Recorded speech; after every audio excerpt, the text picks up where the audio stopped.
Hi guys. Tonight we wander into the kind of darkness that makes your breath look like smoke and your eyelashes freeze together if you blink too slowly.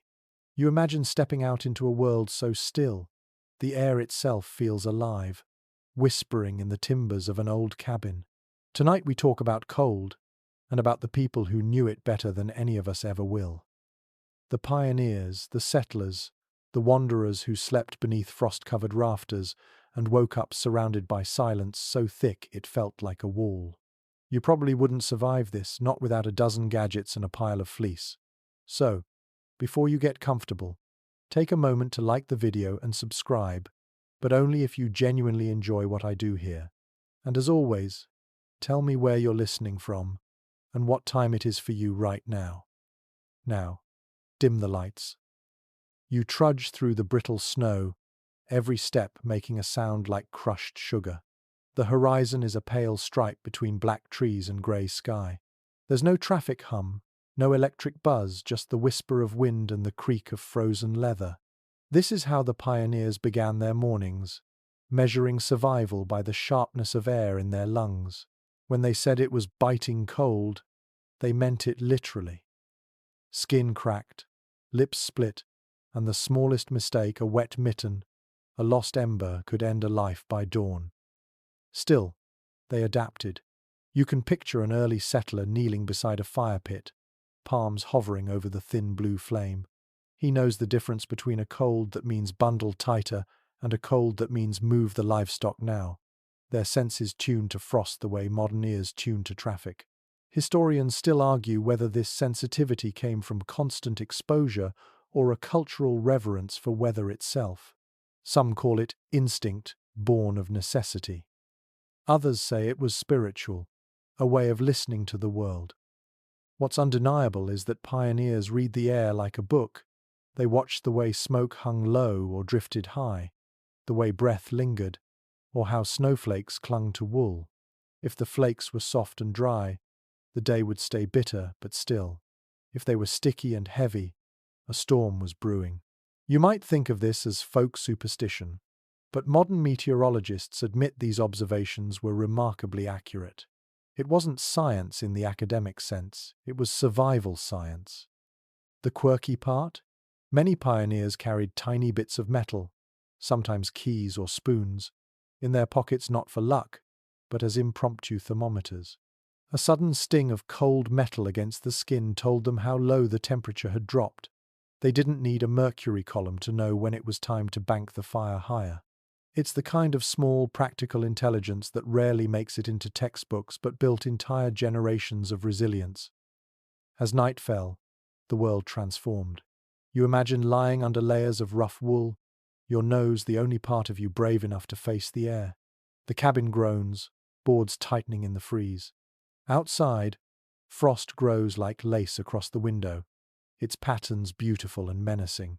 Inside, every sound becomes sharper. Even the silence has texture like a sheet being pulled tight over the earth. You start to realize the cold isn't just absence of warmth, it's a living presence. The pioneers knew that. They treated it with the respect due, a wild animal. They didn't try to conquer it so much as negotiate with it. Keep your fire small enough to conserve fuel, large enough to keep the wolves at bay.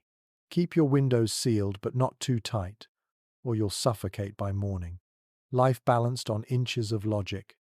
One mainstream historical fact tells us that by the early 1800s, settlers in North America often began winter preparations as early as August. The cutting of firewood, curing of meats, and sealing of homes were community rituals, not chores. It was said that a man's worth could be measured by how neatly his woodpile was stacked before the first frost. Today, you might measure your readiness by how full your phone battery is, but to them, it was how many nights you could face the silence unafraid. And here's a quieter truth. Many of those nights were peaceful, with no engines, no distant rumble of civilization. Cold brought stillness that bordered on holiness. You'd sit by the dim fire and listen to the timber walls expand and contract. Some settlers described hearing stars crackle on the coldest nights, an illusion caused by frost-splitting bark and ice crystals catching sound in the still air. You lean closer to that thought. Imagine lying there, wrapped in rough blankets, staring at the flicker of flame reflected in a tin cup, the sound of your own heartbeat mixing with the hiss of embers. There's no rush to check the time, no urge to fill the quiet. The pioneers lived inside that rhythm, where every minute stretched into calm endurance. Historians still debate whether those early communities thrived because they were tougher or simply more attuned to discomfort. Maybe both. They accepted hardship as a language. Cold spoke, and they listened. We, on the other hand, insulate ourselves until silence becomes foreign. The idea of hearing snowfall feels almost mythical. But for them, it was just another night. A night where survival and serenity shared the same bed. The frost outside would draw filigree on the window, and by morning, the pioneers would read it like scripture, checking where the ice had thickened, where cracks had formed. To them, cold was not an enemy. It was a teacher, and its lessons began with stillness. You close your eyes and let that sink in. The breath you exhale fogs into the air, ghosting away like a memory. The first lesson of cold isn't about fire or fear, it's about listening. Listening so deeply that you can feel the air's edge against your skin and know exactly what it's telling you. The pioneers understood that better than we ever will, and tonight you begin to remember. You wake to the sound of something gentle and alive. Not the wind exactly, but the shifting breath of a fire that never truly sleeps. The pioneers called it their night companion. In the deep freeze of early winters, that small flame was the difference between comfort and calamity. You imagine crouching near a rough-hewn hearth, its stones blackened by years of smoke. The air tastes faintly of ash, dry wood, and a trace of iron from the kettle hung above the embers. In that world, a fire was not an object. It was a living creature, a friend with moods and needs. You had to tend it like a child or a stubborn animal. Let it starve, and you risked frost creeping in before dawn. Feed it too much, and you'd waste precious wood or risk setting your cabin alight. You can picture a woman in a heavy wool skirt, half asleep, stirring the coals with a poker carved from iron. Her hand moves without thinking, guided by the whispering logic of experience. Historians still argue whether this constant vigilance was a conscious tradition or a habit born from necessity. There are diaries from prairie wives and homesteaders that mention listening to the fire breathe, a poetic description, but also literal. When the flame sighed unevenly, it meant the oxygen inside the cabin was low or the wood was too damp. Those subtle sounds could save a life. The mainstream historical fact is that settlers often kept fires burning for months without ever letting them die out completely. In regions of northern Europe and early America, a household flame was passed from one generation to another. When families moved west, they sometimes carried a small ember wrapped in moss or a hollowed-out horn, preserving their home flame like a relic. To them, relighting a fire from scratch was a dangerous gamble in freezing wind. That ember represented continuity, warmth, even divine protection. You crouch closer to imagine it. The glow pulses in the dark, breathing softly against the cold air that sneaks through every crack. Sparks leap upward, orange and defiant, while shadows dance across log walls. Outside, the world is a mirror of ice and stars. Yet inside this small space there is movement, color, life. The quirky detail that still surprises people is how some settlers used potato slices or dough to seal gaps around the hearth.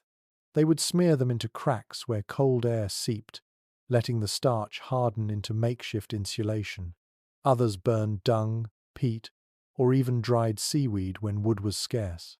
The smell was terrible, but warmth was warmth. You might wrinkle your nose, but if you'd been out there long enough, it would smell like safety itself. To a pioneer, the fire's glow was also a clock. Before dawn, the last red heart of the flame told you how many hours of sleep you had left. Children learned early how to read that fading light. If the coals glowed dull orange, it was near morning. If they were grey and whispering, it was time to rise and rekindle before frost reached the bedding. Sometimes you wonder if they ever truly rested, The answer lies in how they designed their lives. The fire's heartbeat shaped their nights, and the rhythm of tending it became as natural as breathing.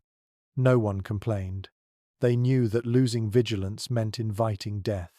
Yet even in that constant labor, there was peace. The work gave the darkness a pattern, a purpose. There's something oddly calming about that idea, waking every few hours to stir, to feed, to keep something alive. In modern life, you wake to alarms and notifications. Back then, it was the soft murmur of embers, reminding you that warmth was earned, not automatic. It makes you think about how convenience numbed our instincts. You flick a switch, and heat appears, but you no longer feel the pulse of it. One old settler journal describes a night when the fire died. The writer recalls waking to a silence so complete it hurt. He had to trudge through knee-deep snow to the neighbor's cabin, carrying a tin lantern. The neighbor shared a glowing coal from his hearth, carried back in a hollowed turnip. That's how communities bonded, through shared heat, not small talk.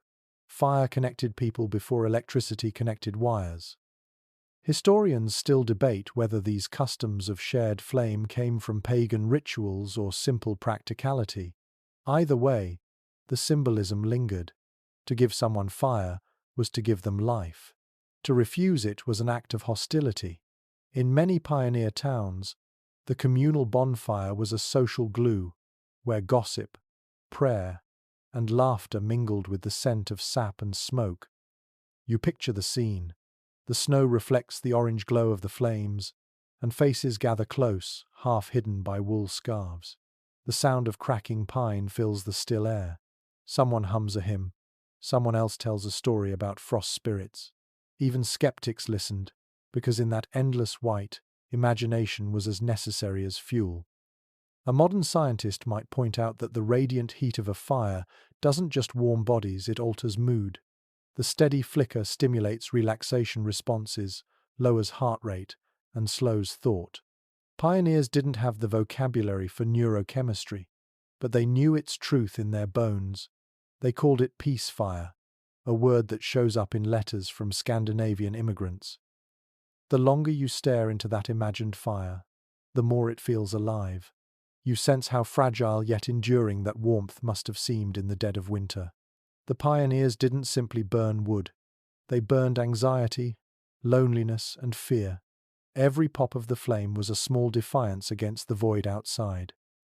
So you sit with them for a while in your mind, feeling the quiet contentment of people who earned their comfort one ember at a time. The fire shifts, sighs, and stretches.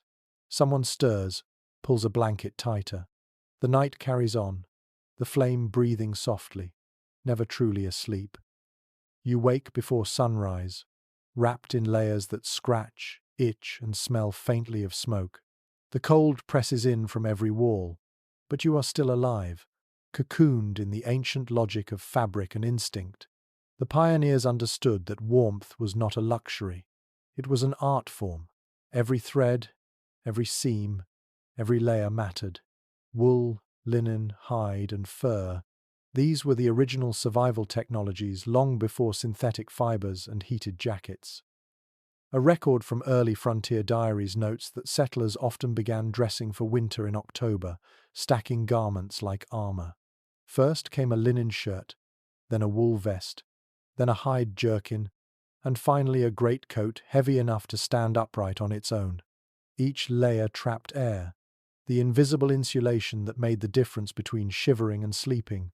They didn't think in Celsius or Fahrenheit. They thought in breaths and heartbeats. Could you feel your fingertips?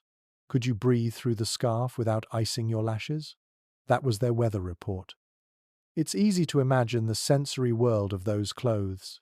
The squeak of frozen leather, the soft crackle of wool stiff with frost, the faint animal musk of a fur collar. Each garment carried the memory of the creature it came from, and that connection mattered. Settlers would speak of a living warmth, a belief that wearing hide or fur retained the spirit of the beast's endurance. Whether or not that was true, the psychology of it gave strength when temperatures sank below human comfort. One curious detail tucked into old letters tells of settlers using newspaper as an extra layer beneath their clothing. The ink smudged their skin, but the paper trapped heat surprisingly well. Some even stuffed straw or dried grass between shirts and coats, creating a rustling, temporary padding. It was noisy, awkward, and utterly effective. Survival rarely looks elegant. Researchers today still discuss how pioneers managed moisture control without modern waterproofing. The answer lies in rhythm. They learned not to overheat. Sweat was an enemy, freezing quickly and stealing body heat. To stay alive, you learned to move at the pace of endurance, not speed. Trappers and explorers practiced cold breathing, inhaling through scarves to warm air before it hit their lungs. Simple habits, born of necessity, now echo in survival training manuals. Clothing was also a form of communication. The patch on a sleeve, the way a hat brim curled, each told a story of region, skill, and status. A well-mended coat was a badge of respect. A woman's layered skirts revealed her resourcefulness more than her fashion. Buttons were rare and precious. Some were made from carved bone, others from coins or polished wood. If one fell off, it was retrieved, even from the snow. Nothing was wasted. Imagine the evening scene. A family by the firelight, the mother darning wool stockings, children rubbing tallow into boots to keep out moisture. The smell of lanolin fills the air, sticky and earthy. Outside, the wind howls against the shutters, but inside, hands move with quiet purpose. These were not just chores, they were nightly rituals of survival. One overlooked account from the Northern Territories describes frost-walking suits, outfits of layered fur and wool, so thick that wearers moved like statues. People laughed at their own stiffness, calling it the bear dance. Yet those suits allowed them to endure temperatures that would paralyze most modern hikers in minutes. Humor, it seems, was another layer of insulation.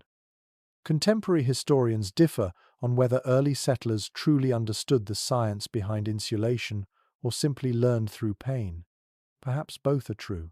Their experiments were born from failure, the frostbitten fingers, the cracked lips, the numb limbs. Each mistake left a mark, a lesson recorded not in books but in scars. When a community lost someone to exposure, the story of that night became a local rule. Every tragedy taught warmth a little better.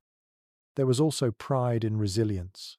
You can almost hear an old farmer saying, "Cold never hurt a working man, only a lazy one." It was both bravado and self-defense. Complaining about weather was a luxury they couldn't afford. To survive winter meant proving something, not just to nature but to oneself. One more unusual fact tucked into early European journals mentions travelers who warmed themselves by carrying heated stones in their pockets, wrapped in cloth. Others filled bottles with boiling water and tucked them into their bedding, an idea that quietly evolved into the modern hot water bottle. Even ingenuity, it seems, has ancient roots in cold nights. Imagine, for a moment, waking in that world. You stretch inside rough blankets, pull on frozen boots, and feel the sting as blood returns to your fingers. There is discomfort, yes, but also pride. The layers you wear are more than fabric, they are fragments of time, culture, and instinct sewn together. You understand the cold not as an enemy, but as a partner in conversation. If you listen carefully, the rustle of fabric becomes a kind of lullaby. Every sound has purpose. Every scratch and itch reminds you that life still hums beneath the frost. You can't rely on technology to keep you safe, so you rely on wisdom passed through hands, stitches, and memory. The pioneers didn't fight the cold so much as negotiate with it. They bartered sweat for survival, comfort for endurance. And in that trade, they built a knowledge we've nearly forgotten, that warmth begins not in the fire, but in the way you move, breathe, and wrap yourself against the night. You wake to a room painted in silver light. The window beside your bed has turned into a frozen mural, its surface traced with curling, feathery shapes that shimmer like the veins of leaves. You breathe out, and your breath clouds against the frost, blurring the patterns for an instant before they reappear, perfect again. The pioneers knew this sight well. Frost on the window was not just decoration, it was a message. A recorded observation from early homestead journals mentions that people could read those icy designs, like a map of their own homes. The thicker the frost near a seam, the worse the insulation. If the crystals were delicate and feathered, it meant slow, steady cold outside. If they formed hard spikes or sheets, a deep freeze was coming. Even children learned to watch the glass before breakfast, to know whether to fetch more firewood or thaw the pump handle before it locked solid. To you, it might look poetic, almost magical, but to a settler, it was practical art. They called it window weather. Frost windows were their barometers, their morning newspapers, and sometimes their quiet entertainment. In a world without screens or thermometers, the frozen glass was alive with meaning. One odd yet clever trick, often found in letters from the 19th century, describes pioneers rubbing raw onions or potatoes on the inside of the glass before nightfall. The faint film of starch helped reduce condensation, keeping the frost patterns thinner so light could enter.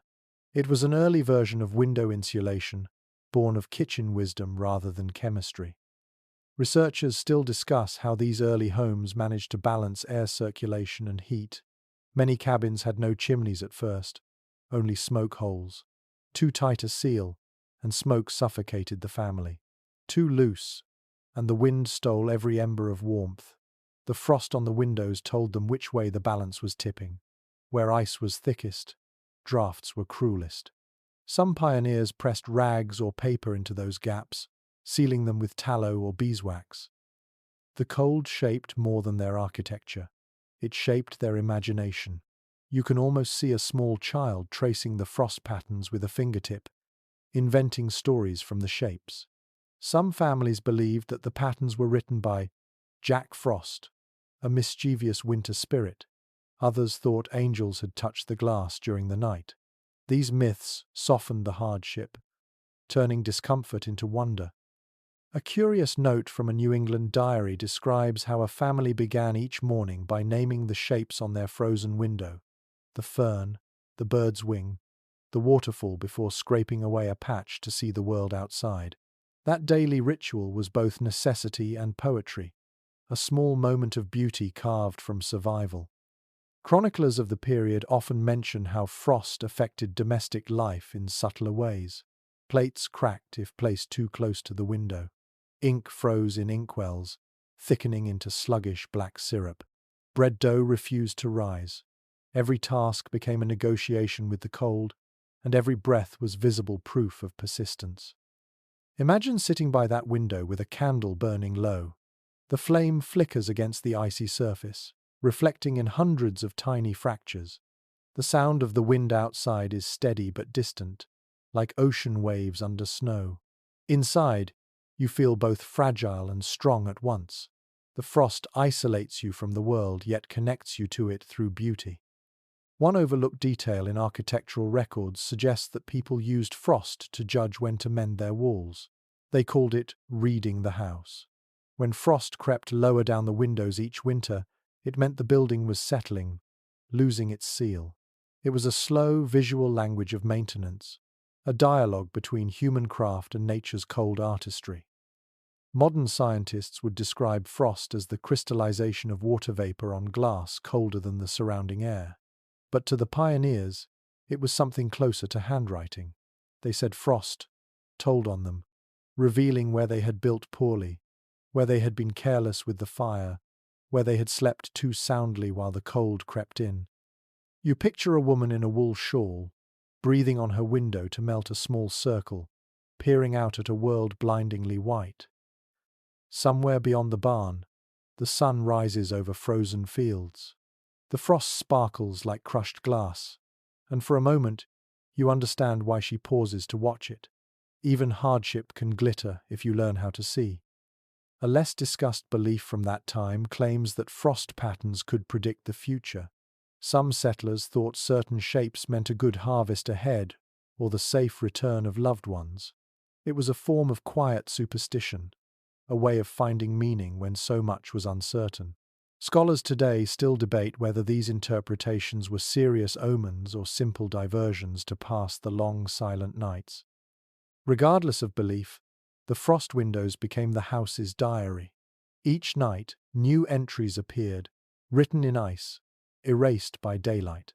And every morning, another family would wake to read the story written across their glass.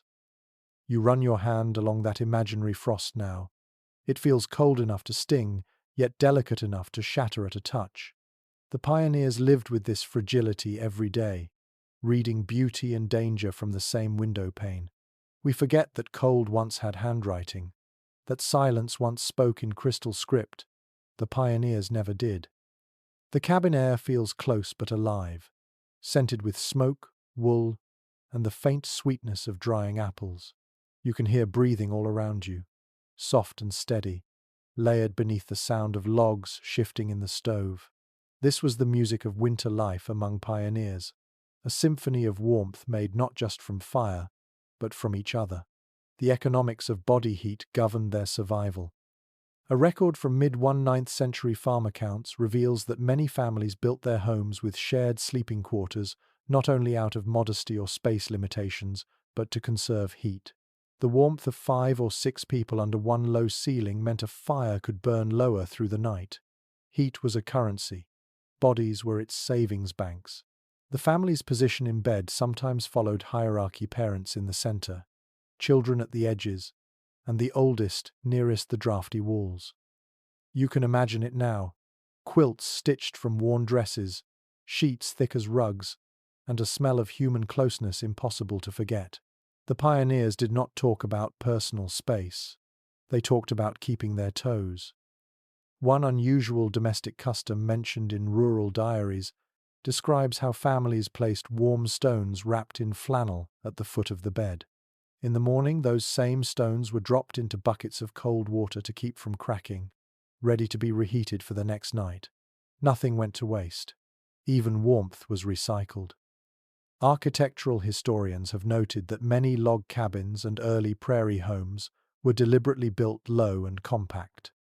The ceilings pressed down like protective hands, trapping every wisp of heat. The windows were small, often double-paned with oiled paper instead of glass. The air inside stayed smoky, dense, and heavy, but it meant survival. A house too big was not impressive, it was foolish. A curious observation preserved in a letter from a traveling preacher tells of visiting settlers who gathered to sleep in barns when storms hit. He wrote that, "The beasts lend their heat to the humble, and the humble give back their prayers." Sleeping near livestock was not disgraceful. It was common sense. Horses and cows radiated enough warmth to lift a room's temperature by several degrees. Modern researchers later confirmed it. The pioneers had stumbled on a living form of insulation. You notice the rhythm of breathing again. In that small space, it was the heartbeat of community. Privacy was traded for survival, modesty for comfort. The crackle of fire, the sigh of the wind through chinks in the wall, and the sound of someone turning in their sleep, these were lullabies. The intimacy was not romantic, it was necessary. Contemporary scholars remain divided on whether such closeness strengthened bonds or bred tension. Some journals describe harmony and laughter, the warmth of companionship easing fear. Others record quarrels, sleepless nights, and the suffocating sense of never being alone. Yet both truths can coexist. Cold makes people honest. Another forgotten practice involved sleeping garments. Men wore long flannel shirts, often unwashed for weeks, and women slept in multiple skirts or shawls. The smell might have been thick, but clean clothes were reserved for daylight hours when they could be aired by the fire. Children were sometimes wrapped in burlap sacks filled with straw, a rough but efficient sleeping bag. It was not comfort in the modern sense, but a quiet defiance of death.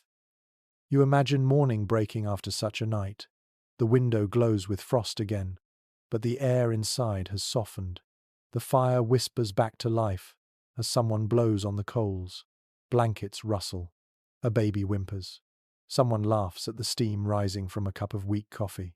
The family begins another day bound together by warmth that was never only physical. One lesser-known fact from Scandinavian settlers tells of heat pooling, a strategy of arranging furniture so that sleeping areas were above or near the kitchen stove. They called it the warm corner, and it became both a practical and emotional center of the home. Some families decorated that area with family Bibles, heirlooms, or the few photographs they owned, as if warmth and memory shared the same space. Modern life has erased that choreography. Central heating isolates us in our own rooms, each sealed behind doors, each wrapped in individualized comfort. The pioneers would have found that strange, even sad. To them, warmth was communal. A fire that burned for one was wasted. You shift in your imagined bed and feel the presence of others nearby, the gentle movements, the shared breath. It is not claustrophobia, it is reassurance.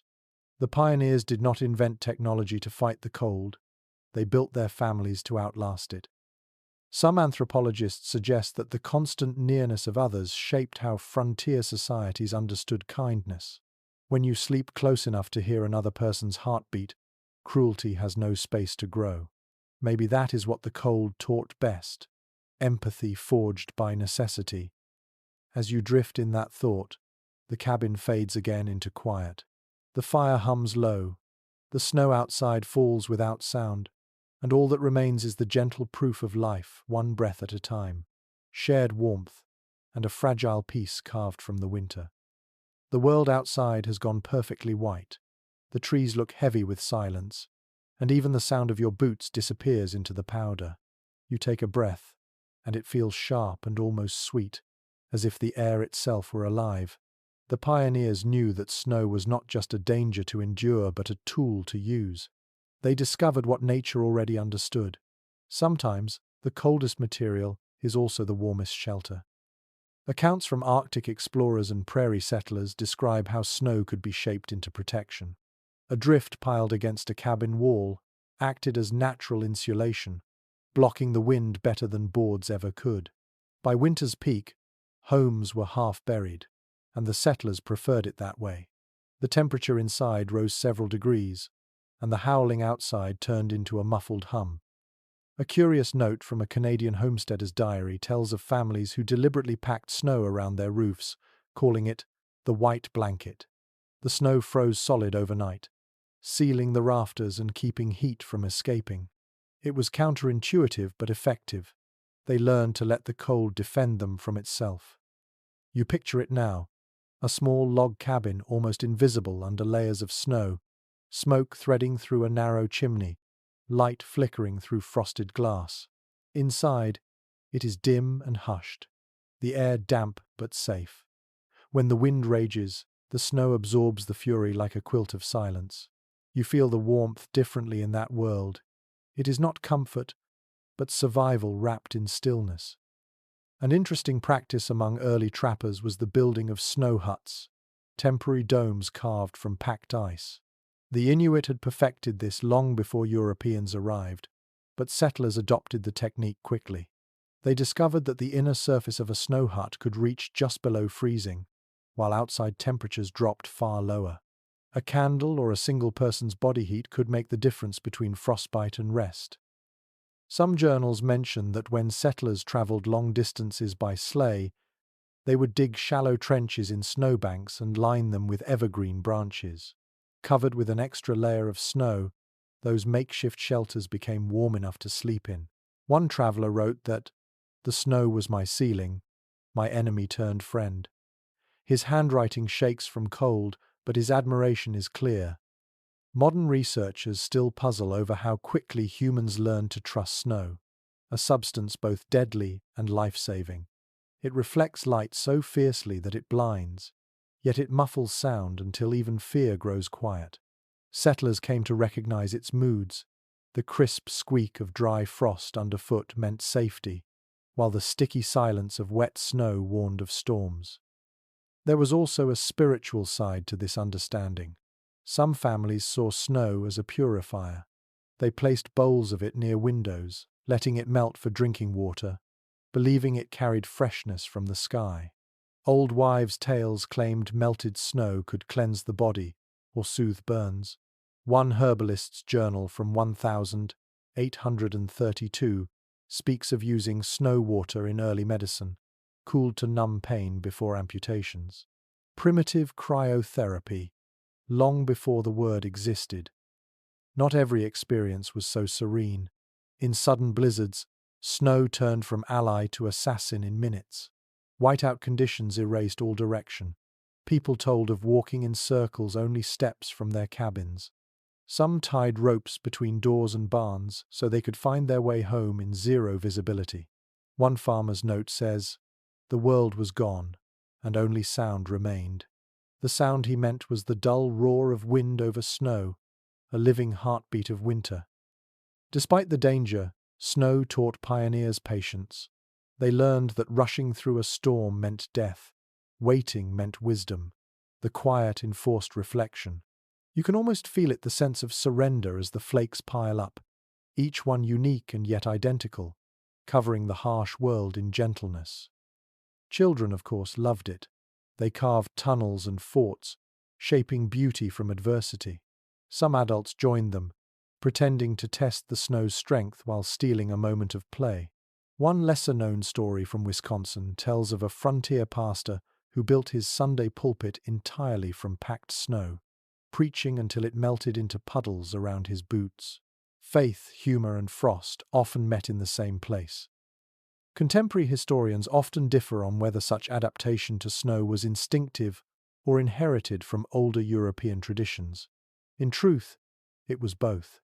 People remembered old-world customs of straw thatching and earthen insulation, then learned new lessons from the lands they claimed. The fusion of those traditions became the architecture of endurance. As night falls in your imagination, you step outside that cabin again. The snow reflects starlight so clearly it glows blue. You listen, and the world gives nothing back but silence. Every sound is distant, slowed, absorbed. You realize how fragile modern comfort feels compared to this peace. The pioneers did not fear silence. They lived inside it, knowing that beneath their frozen walls, warmth was always waiting if they respected the cold enough to use it wisely. You kneel, press your glove into the snow, and lift a handful. It sparkles between your fingers, cold enough to burn, soft enough to melt at your touch. You begin to understand what they did. Cold is not absence. It is the presence of something ancient, something honest. The pioneers listened, and the snow listened back. The room feels alive with your own breathing. Each inhale lifts a faint mist into the dim air, a little cloud that fades before reaching the rafters. You listen, not to the wind or the stove, but to that rhythm inside your chest. The pioneers paid close attention to their breath. In a world without thermostats or climate control, breath itself became a kind of weather report. A note from an 1822 homesteader's letter explains that people often judged the night's danger by how far their breath drifted before it vanished. If it lingered too long, the air inside was heavy and stale, meaning smoke and dampness were trapped. If it vanished quickly, the room was too dry and heat was escaping. Without knowing it, they were early students of condensation and airflow. Inside those log cabins, the dance between heat and moisture shaped life. Steam from cooking, sweat from labor, and the quiet breath of animals all clung to the walls and windows. On the coldest mornings, a thin glaze of ice would form inside as well as out. You can almost see it, frost growing along the ceiling beams like delicate lace, melting only when the first fire caught again. One curious entry from a frontier journal describes how settlers would sometimes hang damp cloths near their beds to catch condensation overnight. In the morning, they wrung out the water, a small way to keep humidity balanced so throats did not burn and lips did not split. They did not have words like moisture control, yet they managed it with instinct. Another practice that might sound strange to modern ears involved sleeping with mouths covered by scarves. Some pioneers called this night wrapping. The goal was simple: to warm the air before it entered the lungs. reducing the risk of coughing or frostbite on the lips. Even today, mountaineers use a similar trick. It was one of those small, inherited pieces of wisdom passed between generations without fanfare. Researchers who study historical domestic life point out that pioneers unintentionally mastered what we now call passive ventilation. The cracks between logs, the uneven seams, even the gaps around windows created a slow exchange of air. It prevented suffocation and reduced mold in rooms that were otherwise sealed tight against the cold. It is a reminder that imperfection was sometimes the best design. Imagine sitting quietly in that space at night, hearing nothing but the faint drip of meltwater from the roof and the soft breathing of others nearby. There is a serenity in it, the kind of peace that comes only from rhythm and repetition. Every exhale rises, joins the low smoke near the ceiling, and becomes part of the cabin's life. A rarely mentioned belief from mountain communities claimed that the breath of sleeping people could feed the fire's spirit. Families sometimes kept an ember burning near their beds, not only for warmth but for this symbolic exchange. The fire breathed, they breathed, and the cycle continued. Whether that was superstition or poetry hardly matters. It gave meaning to the smallest act of survival. Modern scholars still discuss how such environments affected health. Some argue that the smoky interiors led to lung diseases, others that the constant exposure to cold, fresh air through small gaps strengthened immune systems. Perhaps both are true. In either case, the pioneers lived with a level of intimacy with air itself that we can hardly imagine. There is something deeply human about that connection. The breath fogging the window each morning reminded them they were still alive. In winter, you could see proof of existence with every exhale. Children laughed at it, pretending to puff smoke like giants. Adults found comfort in the same sight, even as their joints ached and their fingers numbed. An overlooked piece of correspondence from a traveling schoolteacher mentions how she used the frost on her breath to entertain her students, blowing onto glass to make patterns before lessons. They learned letters in the fog, she wrote, and for a moment the cold became a friend. Education and warmth intertwined in the simplest of gestures. Now imagine stepping outside before dawn. Your breath plumes upward and vanishes into the starlight. The air smells clean, almost metallic. The silence is so deep you can hear the faint crackle of frost forming on your coat. You realize that to breathe here is to participate in the same ritual as those before you. Every breath is borrowed heat, every exhale a quiet surrender to the cold. The pioneers did not have words for oxygen levels or humidity balance, but they understood equilibrium in practice. Their survival depended on it. Breath too heavy, and you suffocate. Breath too light, and the fire dies. Life existed in that narrow space between. You settle into that thought, imagining the condensation collecting on beams above you, glittering faintly in the candlelight. The air inside the cabin moves just enough to stay alive. In that gentle movement, you feel the hidden wisdom of people who learn to live by listening not to machines or numbers, but to the sound of their own breathing. Morning comes quietly, the kind of grey light that barely touches the snow. You can smell damp earth beneath the floorboards and hear a faint dripping somewhere outside. In the world of the pioneers, cold did not only freeze, it preserved. Long before the hum of refrigerators, people learned that winter itself was the best guardian of food. They built small empires out of ice and patience. One detailed entry from an 1850 seconds farmer's ledger tells of cool houses, dug into the ground, lined with stone, and packed with straw. These root cellars kept vegetables edible for months. The earth held a steady temperature, cool enough to prevent spoilage, but warm enough to keep potatoes from turning to stone. Inside those low, damp chambers, the scent of soil and onions mingled with the faint sweetness of stored apples. The air was heavy, but it smelled like survival. Settlers also became masters of timing. They knew that cutting ice from ponds in the heart of winter was not a luxury, it was a future. Whole communities would gather for the ice harvest. Men sawed blocks from frozen lakes while horses dragged them to shore. Women packed the pieces into sawdust-lined pits or ice houses built beside barns. That stored ice could last through summer if handled correctly.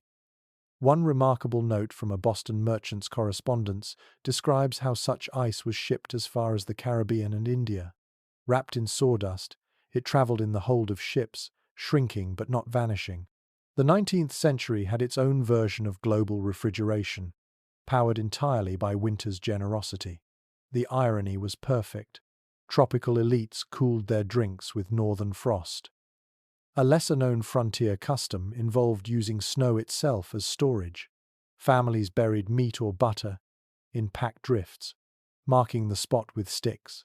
They trusted the cold to guard it from decay and predators alike. Some even used snow to store milk overnight, creating an early version of cold pasteurization. The taste was earthy and faintly metallic, but it was safe. Modern historians still discuss whether these practices were born of science or pure intuition. The evidence suggests both. The pioneers learned through repetition, memorizing how fast food spoiled in different weather, how tightly to pack straw around barrels, how to layer moss for insulation. Trial and error became tradition. There is something comforting in picturing it. Imagine stepping into a root cellar lit by a single candle. The walls sweat with cold, and your breath curls upward into the stillness. Rows of jars gleam in the dim light, their contents suspended in liquid amber.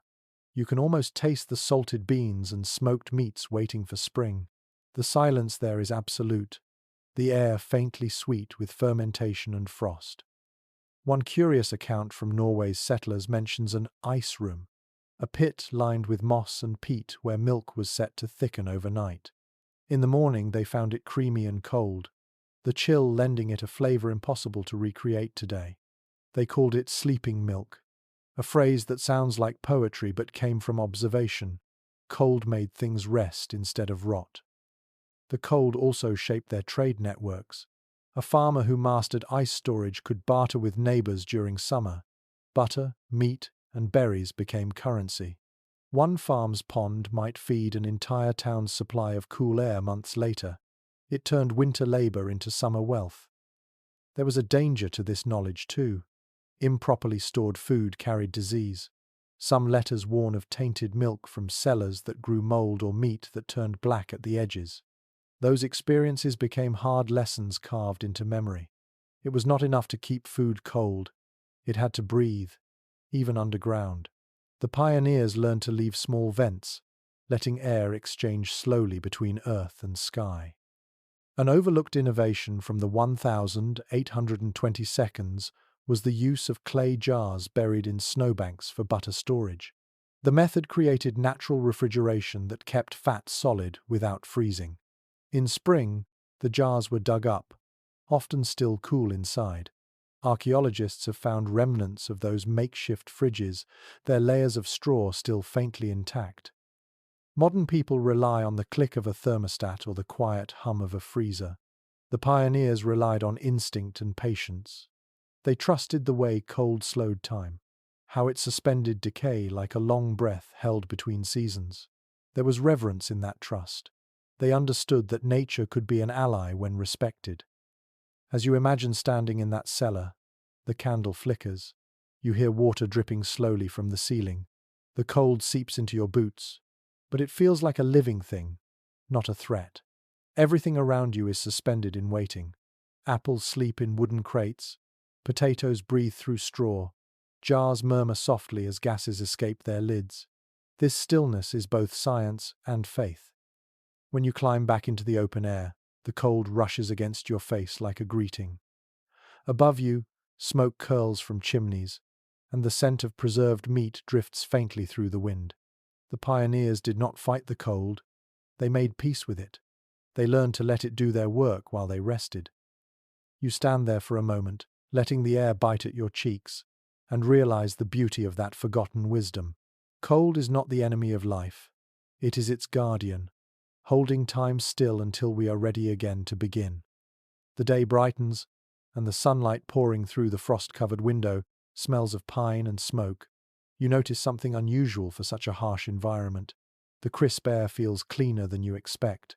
The pioneers believed winter was not just a time to endure, but a time to purify. When the world froze, they saw a chance to reset everything from their homes to their own bodies. Letters from early settlers mention how winter was often called the cleansing season. The cold halted decay, slowed disease, and made the air taste new. People waited for frost before fumigating homes, washing clothes, and airing out bedding.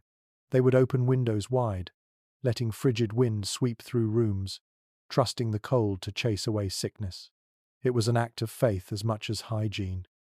One domestic guide from 1842 recommends placing quilts and wool garments outside on the snow for an hour at midday. The cold, the author wrote, kills the unseen creatures that feast upon cloth. Today, we know she meant lice and mites, but to her, frost was a kind of invisible soap. The same method was used for books, letters, and even musical instruments. A few minutes in the open air made them smell clean of the year.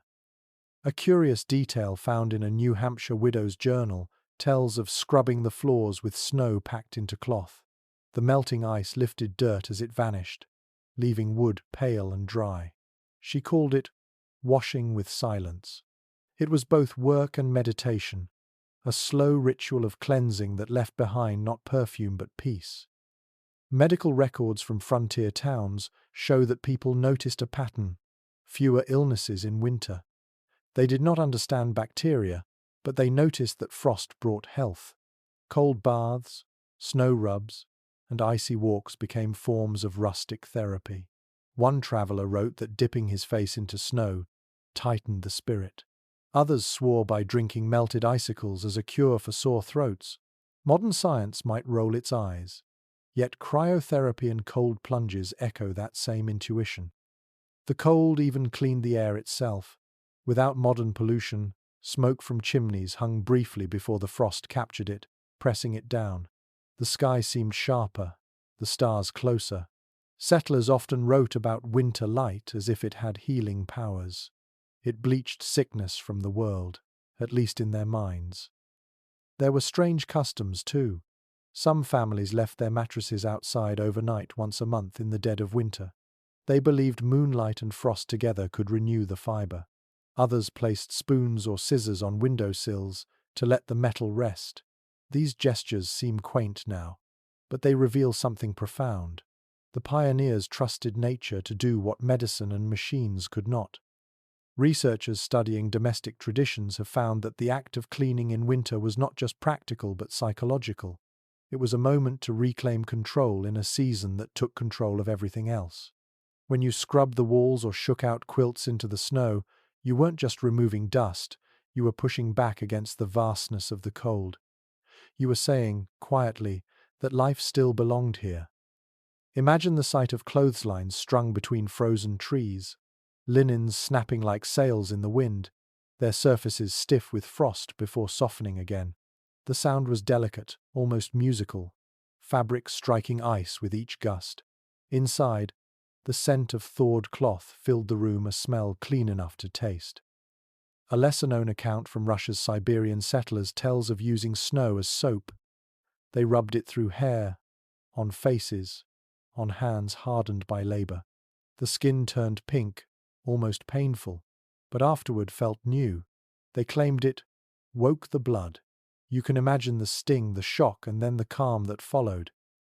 Modern observers might laugh at the idea of washing with snow, yet the pioneers lived in harmony with cycles we barely notice. They did not wait for spring to feel renewal. Winter itself offered that transformation. It stripped the world to its essentials, left everything bare, and in that bareness was clarity. Inside those tiny cabins, after days of cleaning, there must have been a peculiar satisfaction. The air would feel sharp, the floorboards gleam faintly with frost water, the blankets smell faintly of pine and cold. People sat by their stoves and breathed deeply, not just from warmth but from accomplishment. Their homes were smaller than ours, but their sense of space was larger because they lived in rhythm with the season. Some anthropologists believe that this connection to seasonal cleansing shaped early frontier spirituality. The idea that winter could purify both body and soul made hardship meaningful. Cold was not punishment. It was renewal disguised as difficulty.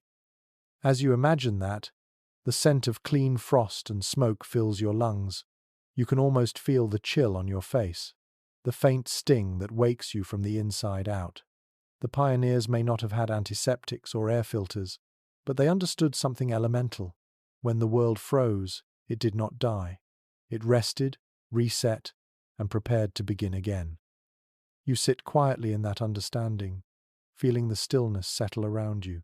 The air in your mind clears, the noise falls away, and even now, you can sense the peace those people felt after a long day of washing, shaking, and breathing in the clean silence of the frozen world. The scent reaches you before the warmth does.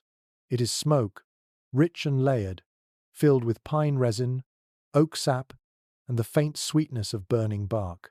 To a pioneer, that smell meant safety. A home without smoke was a home in danger.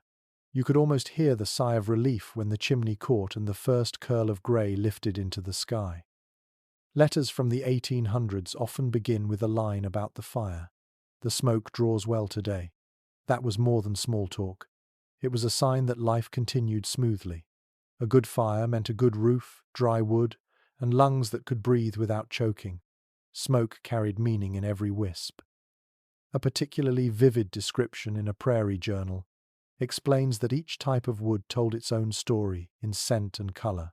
Hickory burned bright and steady, oak gave slow, deep heat, and birch snapped like tiny fireworks. Pine smoked thick and aromatic, filling every seam in the cabin with perfume. The smell clung to clothes and hair, following people wherever they went. Even years later, returning travelers could identify home by the faint ghost of that same scent on their belongings. One interesting domestic observation from a settler's wife describes how they judged the weather by the way smoke behaved. If it drifted downward, snow or rain was on the way. If it rose straight and clear, the air would stay dry and cold. Before thermometers or barometers, they read the sky through their chimneys. A curious trick found in a New England notebook tells of mixing dried herbs with wood chips to scent the room. Sage, thyme, or even apple peel added to the fire made the cabin smell both cleaner and safer. Some believed certain herbs could keep away illness. Others simply liked the feeling of summer hidden in the embers. But smoke had its dangers too. In poorly ventilated huts, the air thickened until eyes burned and throats scraped raw. Many early families suffered from what they called the black cough, caused by constant exposure. Modern researchers identify it as early lung disease, yet to the pioneers, it was just the price of survival. Despite that, no one truly hated smoke. It was too essential. The smell meant warmth, cooking, company. Children fell asleep to it. Travelers could find their way home by it. Some families even claimed each household had its own smoke signature, a distinct blend of wood, air, and resin. You could tell who was burning what from a mile away. An overlooked account from an 1872 fire warden mentions how smoke also served as protection. In forested regions, settlers deliberately filled the air with controlled fires to keep predators at bay. Wolves and bears avoided the scent of burning wood, and even mosquitoes vanished when the smoke thickened. The column of haze above a homestead was not a blemish on the landscape. It was a flag of endurance. Historians have noted that pioneers treated their chimneys almost like sacred spaces. A blocked flue was a crisis. Cleaning it was a ritual. Some used bundles of thorny brush. Others lowered chains through to knock away soot. Children were told never to whistle near the chimney, for fear of calling the wind. Whether that was superstition or simply habit, it gave the fireplace a personality, something between a guardian and a temperamental friend. There was poetry in the way they spoke about it. One old miner in the Yukon wrote that his chimney breathed like an old man's chest. You can picture him there, sitting near the hearth, listening to that breathing, half comforted, half haunted by its rhythm. The sound of crackling logs and the low sigh of escaping smoke made the nights feel alive. Modern life has reduced fire to a convenience, sealed behind glass and ignited by switches. The pioneers knew fire as intimacy. It required feeding, watching, and listening. The smell of smoke was their reminder that something powerful and unpredictable shared their home. In the deepest winters, when the wind screamed outside and frost crawled down the windows, smoke became the only movement that connected indoors and out. It rose through the roof, carrying whispers of human life into the cold heavens. If you stood outside at dusk and saw a column of smoke drifting from another cabin, it felt like companionship, even across miles of frozen wilderness. There were stories, too, about what happened when the smoke stopped. A silent chimney was a terrible sign.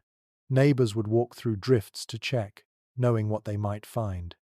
The absence of smoke was as meaningful as its presence. Life and death both smelled of wood and ash. Now you imagine sitting by that fire, eyes half closed, watching the smoke curl upward in ribbons of grey and gold. The logs hiss softly, releasing trapped sap like tiny sighs. Your clothes absorb the scent, and you know it will cling to you for days, maybe weeks. It feels grounding, ancient, honest. The pioneers understood what that smell meant. It was memory in motion, the soul of their homes made visible. The smoke that escaped their roofs told the world they were still there, holding the line between survival and surrender. And even as it stung their eyes and blackened their ceilings, it also whispered something eternal. You are alive, and the fire still answers you. Night stretches long across the frontier, and the stars shine with a kind of hard, patient light. You sit beside the quiet fire, feeling the room pulse with its steady warmth, and begin to understand that cold was not only a force of nature to the pioneers, it was a moral teacher. The chill of winter tested not just the body but the heart, shaping values in ways that temperate comfort never could. An entry in a farmer's diary from 1863 reflects that sentiment perfectly.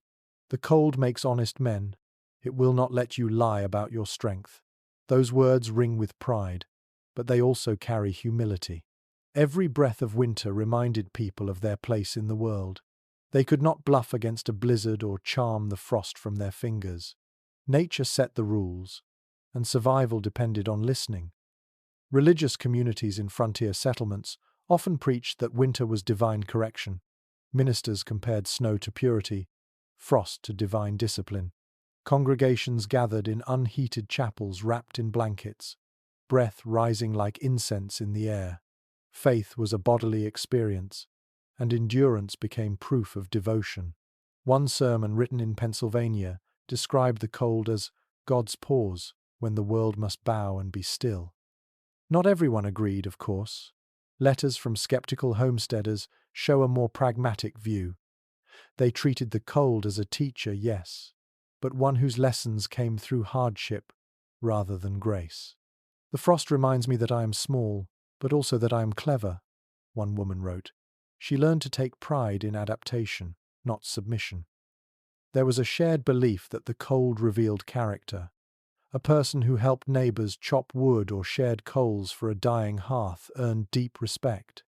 Someone who hoarded warmth or complained too loudly lost it. The season turned morality into survival strategy. Compassion was not sentiment, it was insulation. A curious bit of folklore from Scandinavian settlers tells of winter honesty. It was said that you could tell a person's true nature by how they behaved in a storm. The helpful stayed kind. The selfish hid behind doors.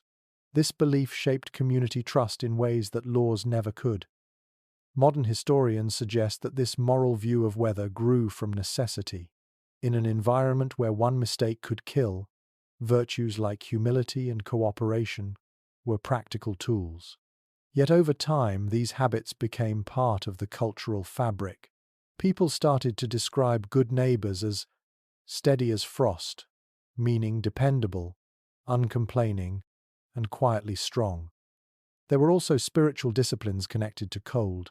Some families practiced what they called the fast of frost, deliberately going without extra firewood for a night as an act of gratitude for what they had. They claimed it sharpened the senses and softened the ego. You can almost imagine them, huddled together, whispering prayers between chattering teeth, laughing through the discomfort.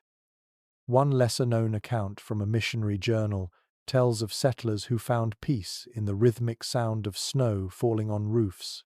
They said it reminded them to stay still, to breathe slowly, to wait. Patience was the only prayer winter ever demanded. The cold also humbled the proud. Wealth offered little protection once the wind began to howl. A fine coat might delay frostbite, but not prevent it. Those who had once measured success by land or coin found themselves equalized by temperature. In that way, the cold leveled society more effectively than law or politics. There was a quiet dignity in their endurance. Surviving a harsh winter became a form of testimony. People did not boast about riches, they boasted about winters endured. Children heard bedtime tales not of heroes slaying monsters, but of grandparents who survived the great freeze of such and such year. It gave their lineage weight, like family myth forged in ice. An intriguing psychological note from modern researchers suggests that long exposure to cold can alter mood and perception. The brain slows, conserving energy. Thoughts become deliberate, words sparse. The pioneers called it winter mind. They valued it. In that calm they found focus and introspection. Some even wrote that clarity came only when the world froze quiet. Imagine sitting there, wrapped in wool, the sound of the wind rattling through cracks in the wall, knowing that you are alive because you listened, prepared, and endured. The lesson of cold is patience, and the pioneers learned it deeply.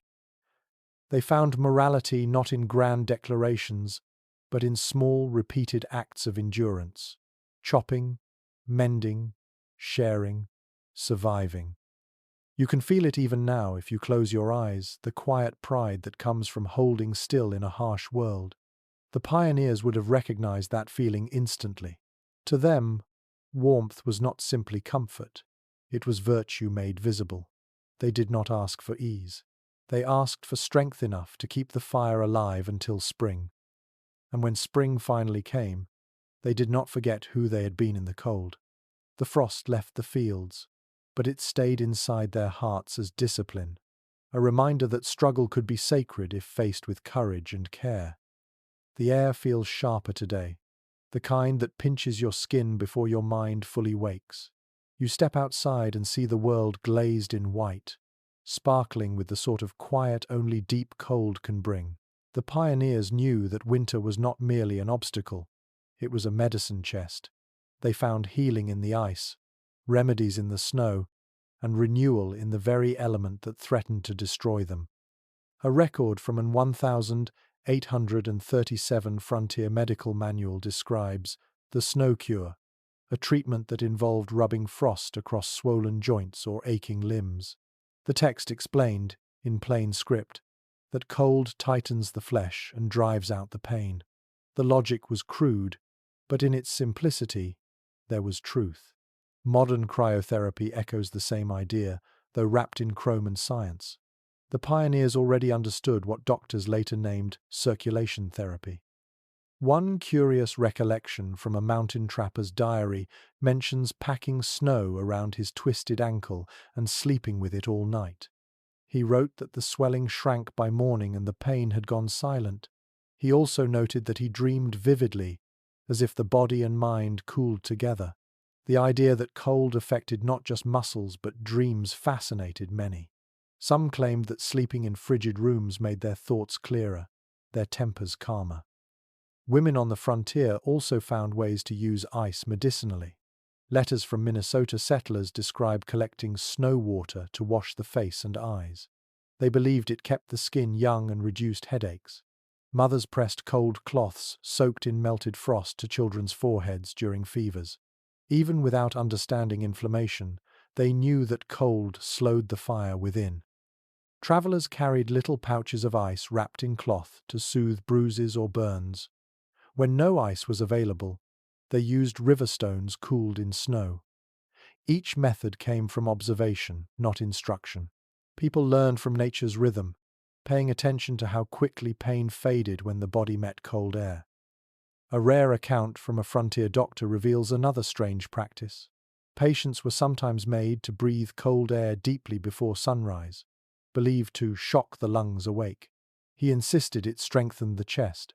Modern pulmonologists might smile at the superstition, yet fresh air therapy became a cornerstone of later sanatoriums. The pioneers did not separate medicine from daily life. Cold was woven into every routine. They drank snowmelt flavored with pine needles to ease sore throats. They bathed feet in icy water to prevent infection after long treks. Some even believed that eating a handful of clean snow could steady the heart. Whether placebo or truth, the ritual offered comfort. Researchers exploring historical health customs point out that early settlers practiced temperature therapy instinctively. When illness came, they alternated between fire and frost. Fevers were treated by rubbing snow on wrists and ankles, then wrapping the patient in warm blankets. The cycle continued until the body found balance. They called it chasing the heat. There was symbolism in it too. Cold represented renewal. When crops failed or animals died, people spoke of letting the frost take the sorrow. They believed that grief, like sickness, could freeze and shatter under enough winter air. In communities where life and death sat side by side, that belief mattered. One peculiar note from an herbalist's notebook mentions keeping vials of melted snow labeled by date. She claimed that each snowfall had a different quality depending on the moon. Some melted fast, some slow. She prescribed the slower melting ones for fatigue, the quick ones for anxiety. To modern eyes, it reads like magic, yet her patients swore by it. Modern scientists still debate how much of this frontier medicine worked in measurable ways. The line between superstition and intuition was thin. What cannot be denied is that the cold forced observation. When you live with nature as closely as they did, every flake and breeze becomes a teacher. You can imagine sitting in that small cabin, a child coughing in the corner, the mother lifting a bowl of fresh snow and waiting for it to melt into clear water. The father tends the fire. The air crackles with both smoke and prayer. When the snow finally softens into liquid, she dips a cloth, lays it on the child's brow, and hums quietly. Outside, the storm rages. Inside, healing feels close enough to touch. It is strange, isn't it, how we forget the simplicity of such acts? Today we buy bottles labeled cold therapy gel, sterile and perfect. The pioneers trusted the world itself to provide the same medicine for free. They respected pain as part of the cure, not something to erase. When morning comes, the frost on the window glows with soft light. The air feels new again. Somewhere, in that imagined silence, you sense gratitude, a family alive, a child resting easier, a home that still holds warmth. The pioneers did not invent healing. They remembered it, in every flake of snow that fell upon their roofs. The first sound that greets you this morning is not the wind or the creak of timber, but a soft, rhythmic murmur coming from the barn.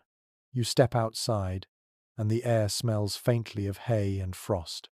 The animals are awake before you are, moving slowly through clouds of their own breath. For the pioneers, these creatures were more than companions. They were living weather stations, teachers, and sometimes prophets of the cold.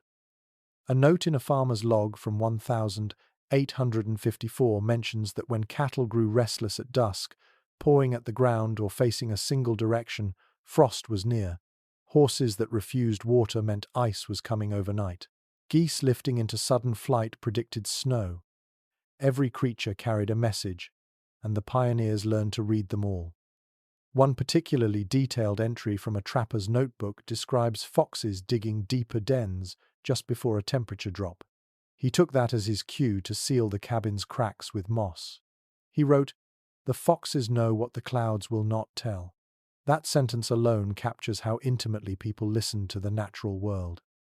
Researchers examining early farm diaries have found that livestock behavior formed a kind of organic forecasting system. Chickens clustered under low beams before storms. Pigs grunted louder and ate faster. Dogs turned in tighter circles on cold nights, creating deeper nests in straw. Without thermometers, these signs guided every plan for firewood, travel, and even childbirth. One curious detail from an English settler's account explains that cats were treated as both companions and omens. A cat grooming its fur facing the window meant mild weather ahead. A cat hiding its nose in its tail predicted bitter frost. Whether anyone truly believed it or not, the ritual of noticing brought calm to long winters. Watching an animal closely was a way of watching the world.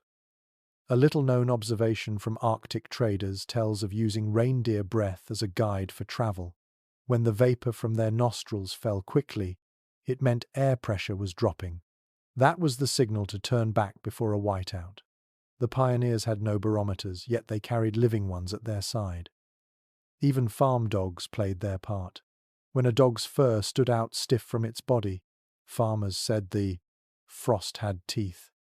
One mother in Vermont wrote that she always sent her son to bed early when their hound began to curl up by the hearth instead of the doorway. "The dog knows the night," she wrote simply.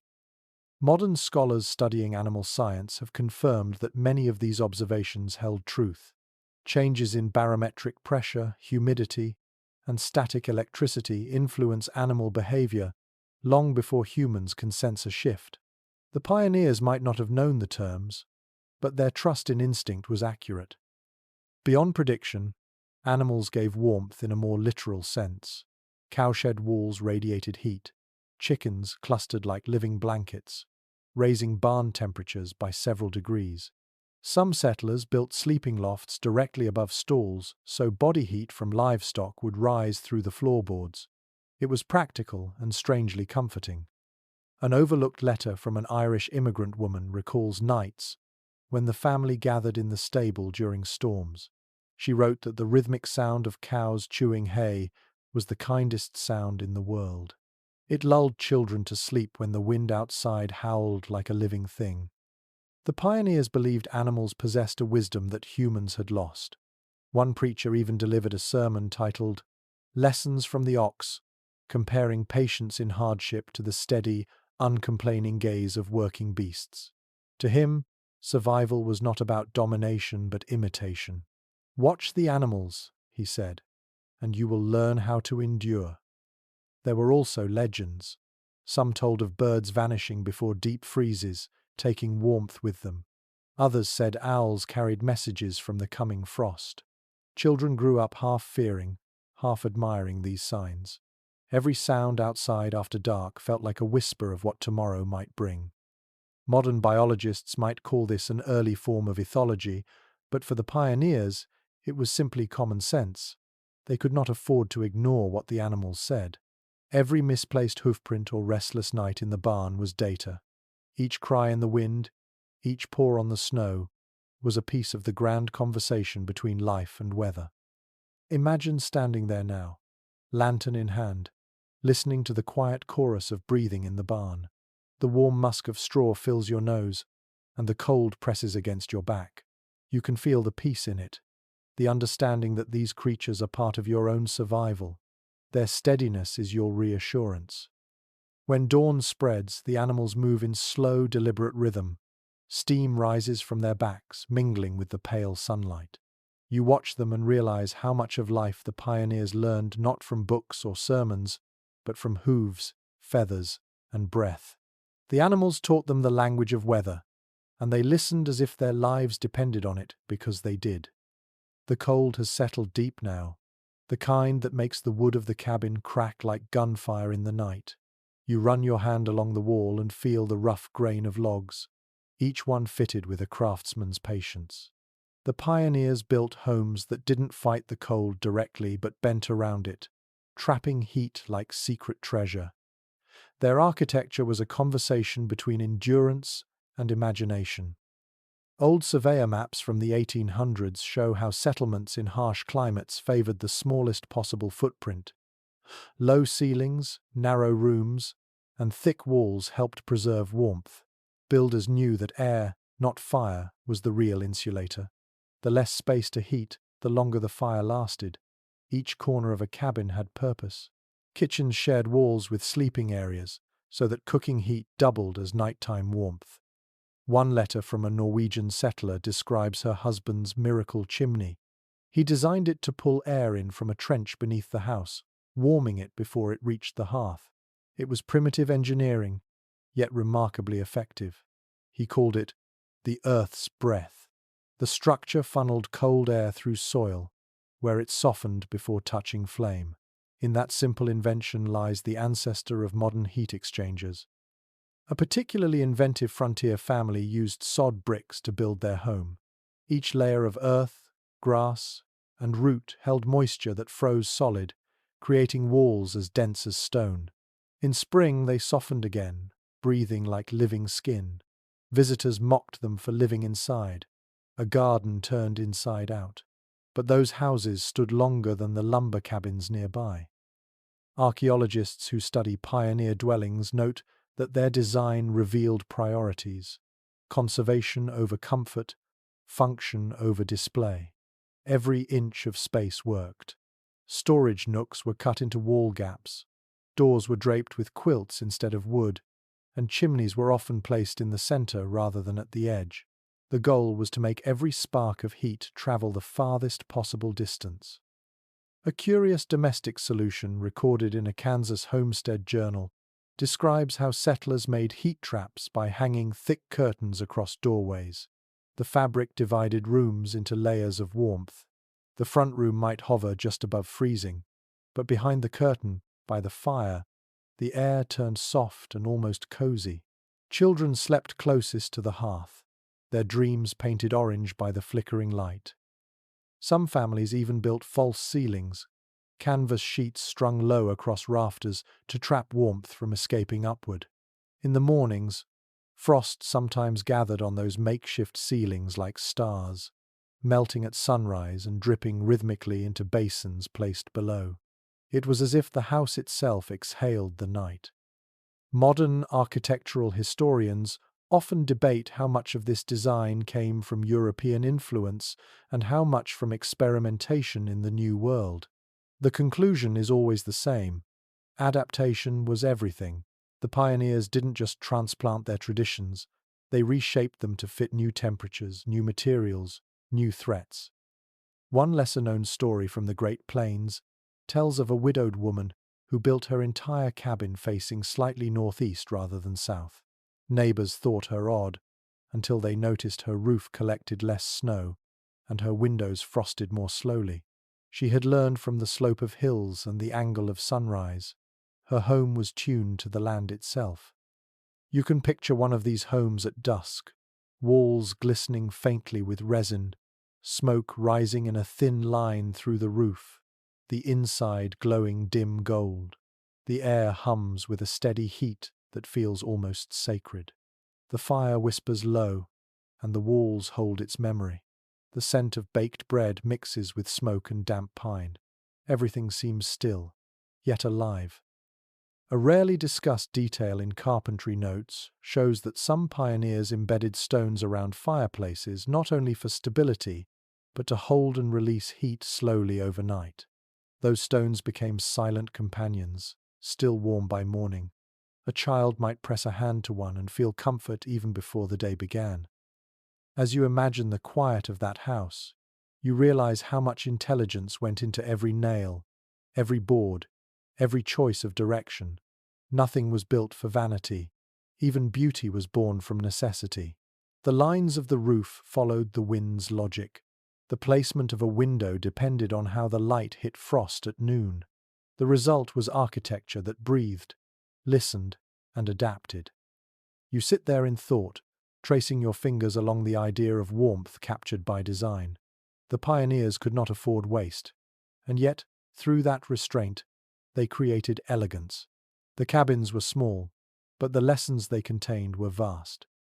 To survive the cold, they had to think like it, move with it, and build homes that understood what their builders could only sense. The sound of the wind outside returns, brushing against the walls, testing for weakness. But inside, everything holds. The warmth stays. The structure hums with quiet defiance, proof that human will, when joined with patience, can shape even the harshest season into something close to comfort. The night deepens and the fire crackles softly, a rhythm that feels older than speech. You sit close enough to feel the heat kiss your face, but not so close that the sparks sting. Outside, snow whispers against the door, and inside, a circle of light holds the darkness at bay. In that small world, warmth was not just a private comfort, it was a social event. The pioneers knew that sharing heat meant sharing life itself. Old community records from frontier towns reveal that wood was more than fuel. It was currency, gossip, and goodwill wrapped into one. Neighbors compared their stacks the way people now compare cars or homes. A tall, neat pile of split logs meant respectability. A sloppy heap meant laziness or poor planning. During hard winters, trading wood was as common as trading flour. To borrow a log was a phrase that carried the weight of trust. One recollection from an Illinois farmer's daughter tells of winter evenings when families gathered in one another's cabins, bringing small bundles of firewood as a gesture of thanks. The host's fire burned brighter for a night, and in return, everyone shared stories. The air smelled of sap and smoke, but beneath it ran another fragrance, the warmth of company. A curious domestic habit from diaries of the time was called fire gossip. People would sit near the hearth and talk only while watching the flames. It was said that whatever was spoken in that glow stayed there. The fire heard confessions, jokes, and plans. No one interrupted another while the logs burned down. When the last ember dimmed, the conversation ended too. It was unspoken ritual, half spiritual, half practical. Researchers studying social history have pointed out that such gatherings shaped entire frontier communities. The fire circle was a parliament, a classroom, and a therapist's chair all at once. Politics, births, marriages, and losses were all discussed in that dim, fragrant light. The cold outside made people honest. Words came slower, softer, and truer when every syllable had to pass through clouds of breath. One remarkable letter from a blacksmith in Maine describes how he and his neighbors competed to keep fires burning the most efficiently. They swapped tricks for how to cut wood with less waste, how to stack logs for best airflow, how to bank coals overnight. He wrote proudly, "We make our flame stretch farther than our coin." Efficiency was its own kind of artistry. A lesser-known bit of frontier etiquette warned against letting your fire go out completely. Visitors would see a cold hearth as a bad omen, a sign of neglect or despair. Even if only a few coals glowed, they represented hope. The same principle applied to community bonds. Warmth must be maintained, even in scarcity. You can picture it easily now. A family sits together under the low ceiling, their faces lit from below by the orange dance of flame. The father sharpens a blade, the mother sews. A child pokes a stick into the coals just to watch the sparks leap. Someone hums, someone laughs. Every creak of the logs and sigh of the fire feels like a heartbeat. An overlooked detail from an 1,870 seconds regional journal mentions that people often measured time by the burning of wood. 3 logs worth could mean an evening of talk or the distance between towns when traveling with portable embers. Fire was both clock and compass. In moments of solitude, the fire also offered company. Many diaries describe settlers speaking to the flames during long nights. It was not madness, but a comfort. "The fire listens," one man wrote during a blizzard that trapped him for 6 days. "It does not argue, it only answers in light." Modern psychologists might call this a form of mindfulness, the way the steady sound of crackling soothed anxiety and kept loneliness at bay. To the pioneers, it was simply living in rhythm with something alive. The fire consumed what they gathered, and in return, it gave light enough to make the darkness bearable. The smell of wood smoke marked everything they owned. Coats, blankets, and hair carried it through the seasons. When spring finally came, the fading of that scent felt strange, almost sad. It meant the nights were warming, but also that something faithful had ended. Imagine stepping out of the cabin late at night, watching the plume of smoke rise into the stars. The snow glows faintly with reflected firelight. You feel how small your warmth is in all that space, Yet how miraculous it seems that such a small circle of heat can hold back an entire winter. That was the quiet genius of the pioneers. They made their lives one fire at a time, shared it, tended it, and passed it on. Each spark was both survival and story, flickering in the same rhythm as their hearts. Even now, if you close your eyes, you can still hear the wood sighing as it burns, and feel the invisible thread of fellowship that once held a frozen world together. The cold carries a different mood now. It is no longer a threat but a guide, shaping movement and timing. You stand at the edge of a frozen field and look across miles of quiet earth. The horizon shimmers like glass, the air so still it feels fragile. The pioneers trusted that stillness more than any calendar. Their journeys, their planting, their very lives followed the language of temperature, not dates. One entry in a settler's weather journal from 1849 notes that the river speaks before the leaves do. He meant that when the ice began to thin and shift, you could hear spring approaching days before it was visible. The groaning of ice became an early warning.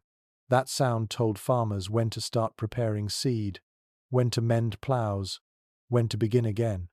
The sun did not decide the seasons, the cold did. A curious practice recorded among wagon train travelers involved testing the earth by breath. Men would crouch low and blow on the soil. If the vapor lingered white, the ground still held frost. If it vanished, the thaw had begun. It was a moment of quiet connection, a small gesture of respect to the land before demanding anything from it. Researchers who study frontier agriculture have confirmed that pioneers developed intricate temperature calendars.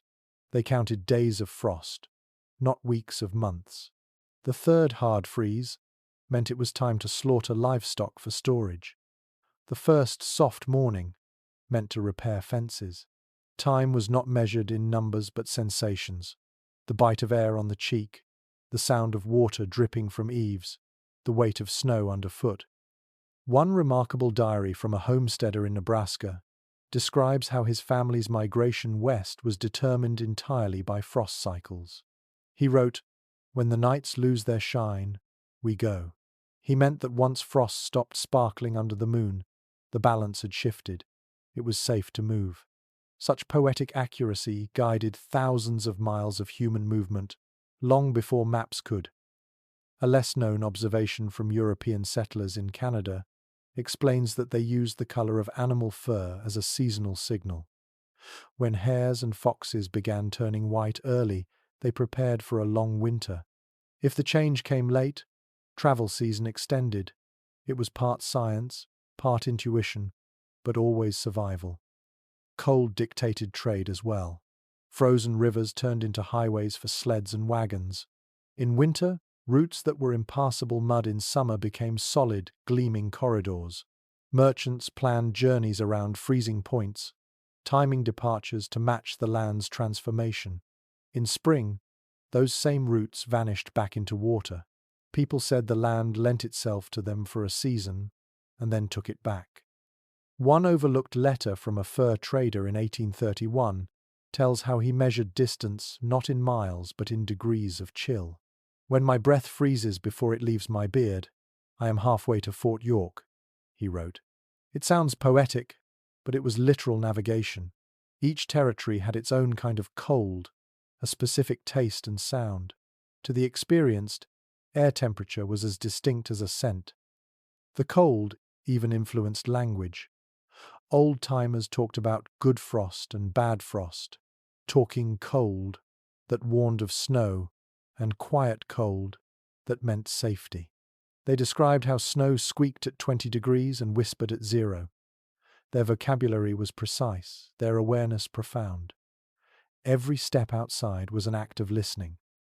Modern historians still debate whether such sensitivity to weather was instinctive or trained through hardship. Most agree it was both. Children grew up learning to judge frost by how it formed on fences or how quickly their breath drifted upward. By adulthood, they could read the world as clearly as we read screens. Imagine watching the sky as they did. You see clouds forming low and heavy, the kind that swallow sound. You feel the drop in air pressure as a faint ache in your bones. The smell changes too, sharper, almost metallic. You know snow is coming long before the first flake appears. That intimacy with the environment created confidence, not fear. One quaint ritual described in Scandinavian immigrant letters involved giving thanks to the first thaw. Families would stand outside in silence as the first drip from the roof broke the winter stillness. They treated it as a moment of sacred renewal. Children laughed, dogs barked, and grown men sometimes cried. After months of stillness, motion returned to the world, and with it, hope. The pioneers did not own clocks that mattered. They did not need them. Frost, wind, sunlight, and soil told them all they needed to know. When you live that close to nature, your pulse becomes part of its rhythm. The seasons do not pass. They breathe. You look out over the imagined field again. The ice is melting now, thin sheets breaking with tiny cracks that echo like bells. In that fragile music, you feel the ancient precision of those who learned to travel, plant, and live by listening to the cold. Their calendars were written not on paper, but in the frozen breath of the earth itself. The morning air is so cold that sound itself seems to slow.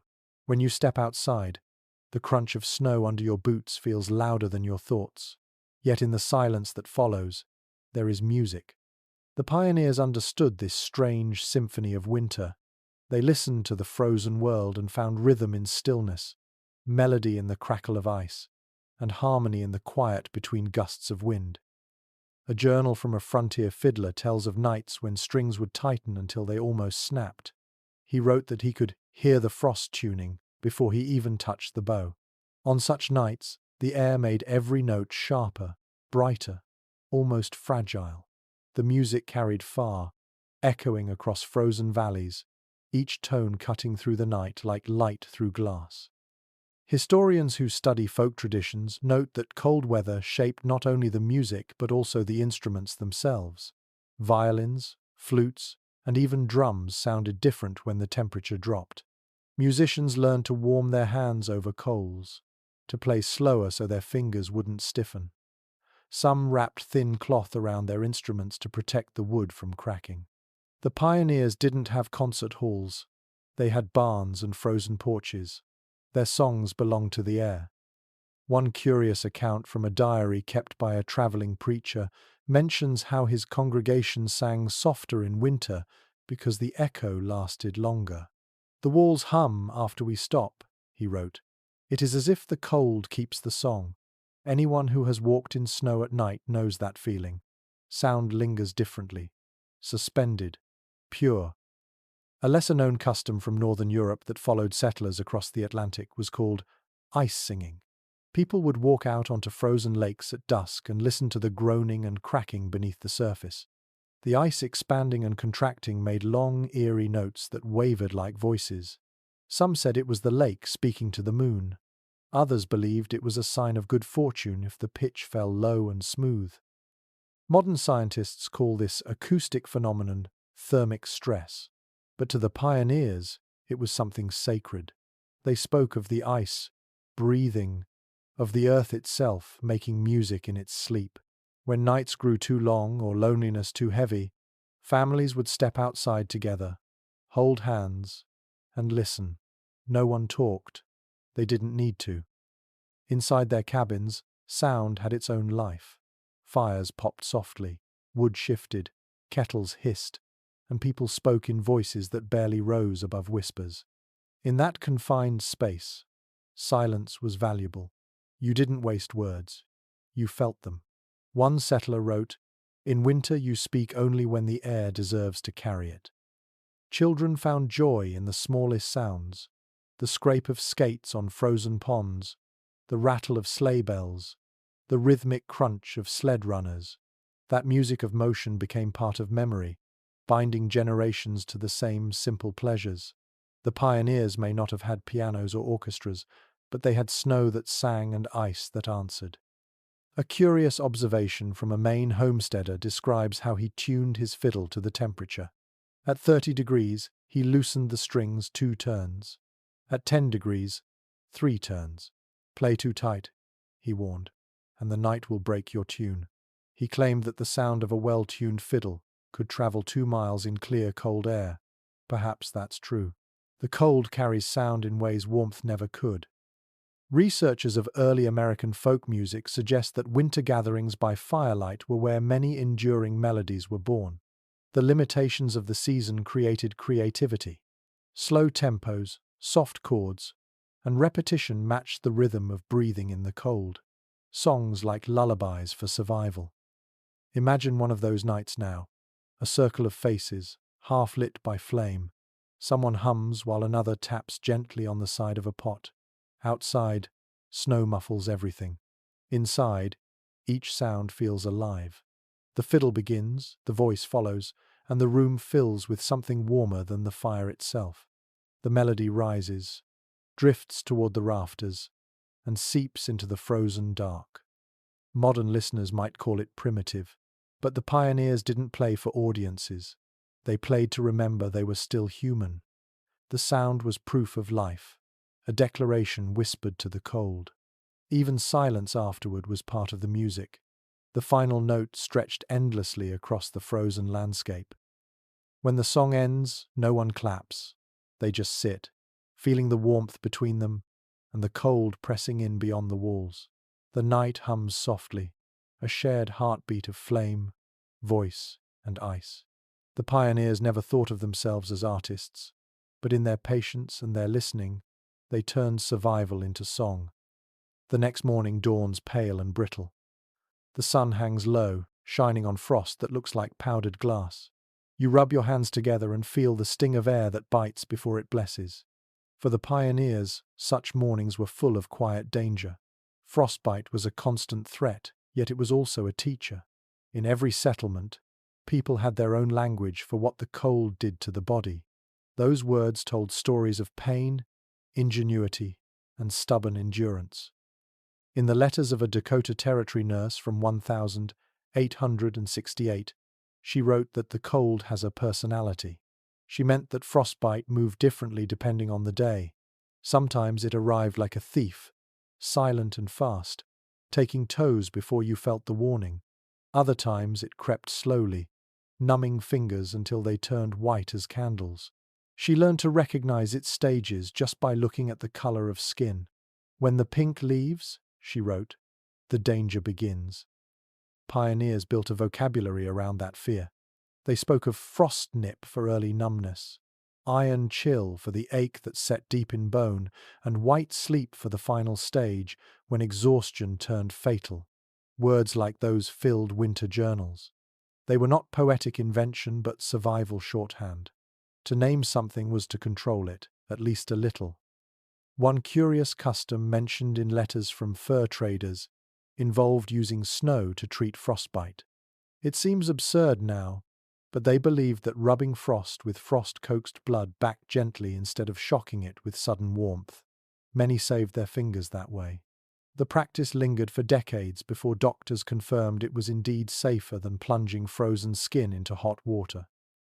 A particularly haunting note from a miner's diary tells of men warming their hands inside freshly killed animal carcasses during blizzards. The smell must have been awful, yet the warmth saved their lives. Those were the extremes of frontier medicine, part science, part desperation, and entirely human.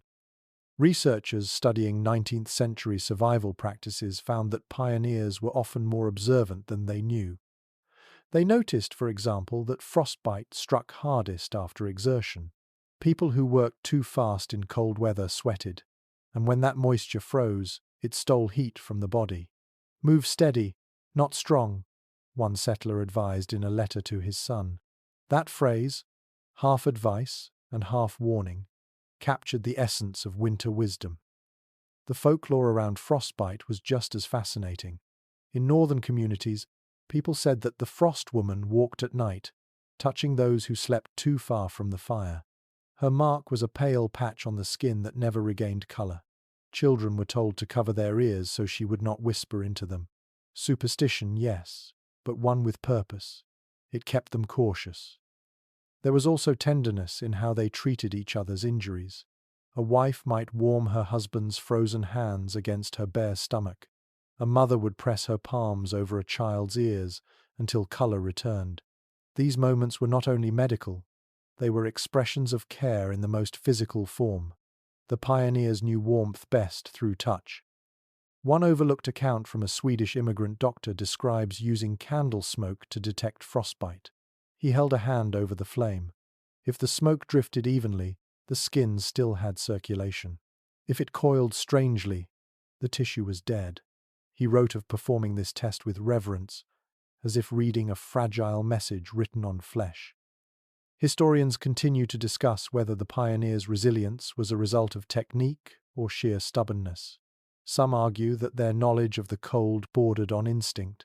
Others think it was simply necessity refined through endless trial. Whatever the cause, they achieved something remarkable: survival in a world that punished carelessness instantly. You can picture them now.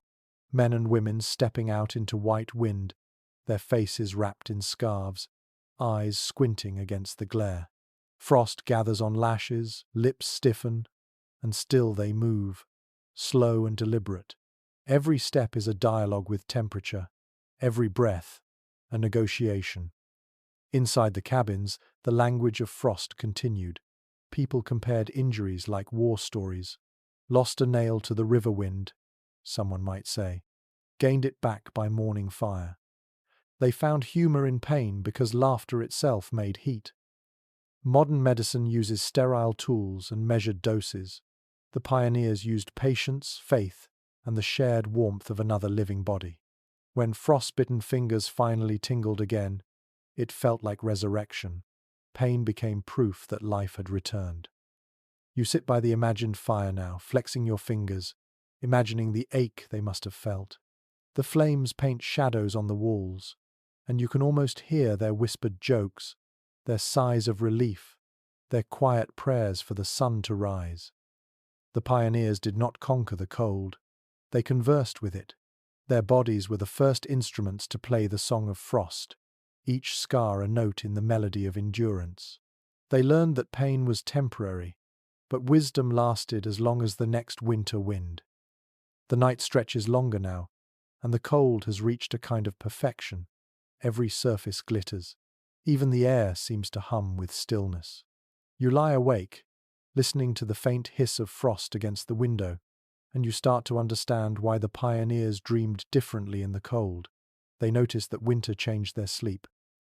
The chill did not just press against their bodies, it crept into their imaginations, shaping their nights into something slower, deeper, and sometimes strangely beautiful. A record from a homesteader's letter in 1871 mentions how his family slept like stones in snow. He meant the sleep was heavy, dreamless at first, then filled with sudden, vivid visions near dawn. Many settlers reported the same pattern. Long hours of darkness drew them into cycles of deep rest interrupted by moments of quiet wakefulness. They would sit up, feed the fire, drink water, and fall asleep again. Modern scientists might call it biphasic sleep. The pioneers simply called it winter rhythm. One woman wrote that her dreams felt cold at the edges. She claimed that the sound of snow outside entered her sleep, changing it. The same softness that covered the world crept into the mind. Even fear lost its sharpness when wrapped in frost. The cold, she said, made her remember things more gently. A curious detail appears in the diary of a trapper in the Yukon. He recorded dreaming of warmth whenever the temperature dropped below 20 degrees. Fires, sunlight, summer rivers, his subconscious built heat where his body could not.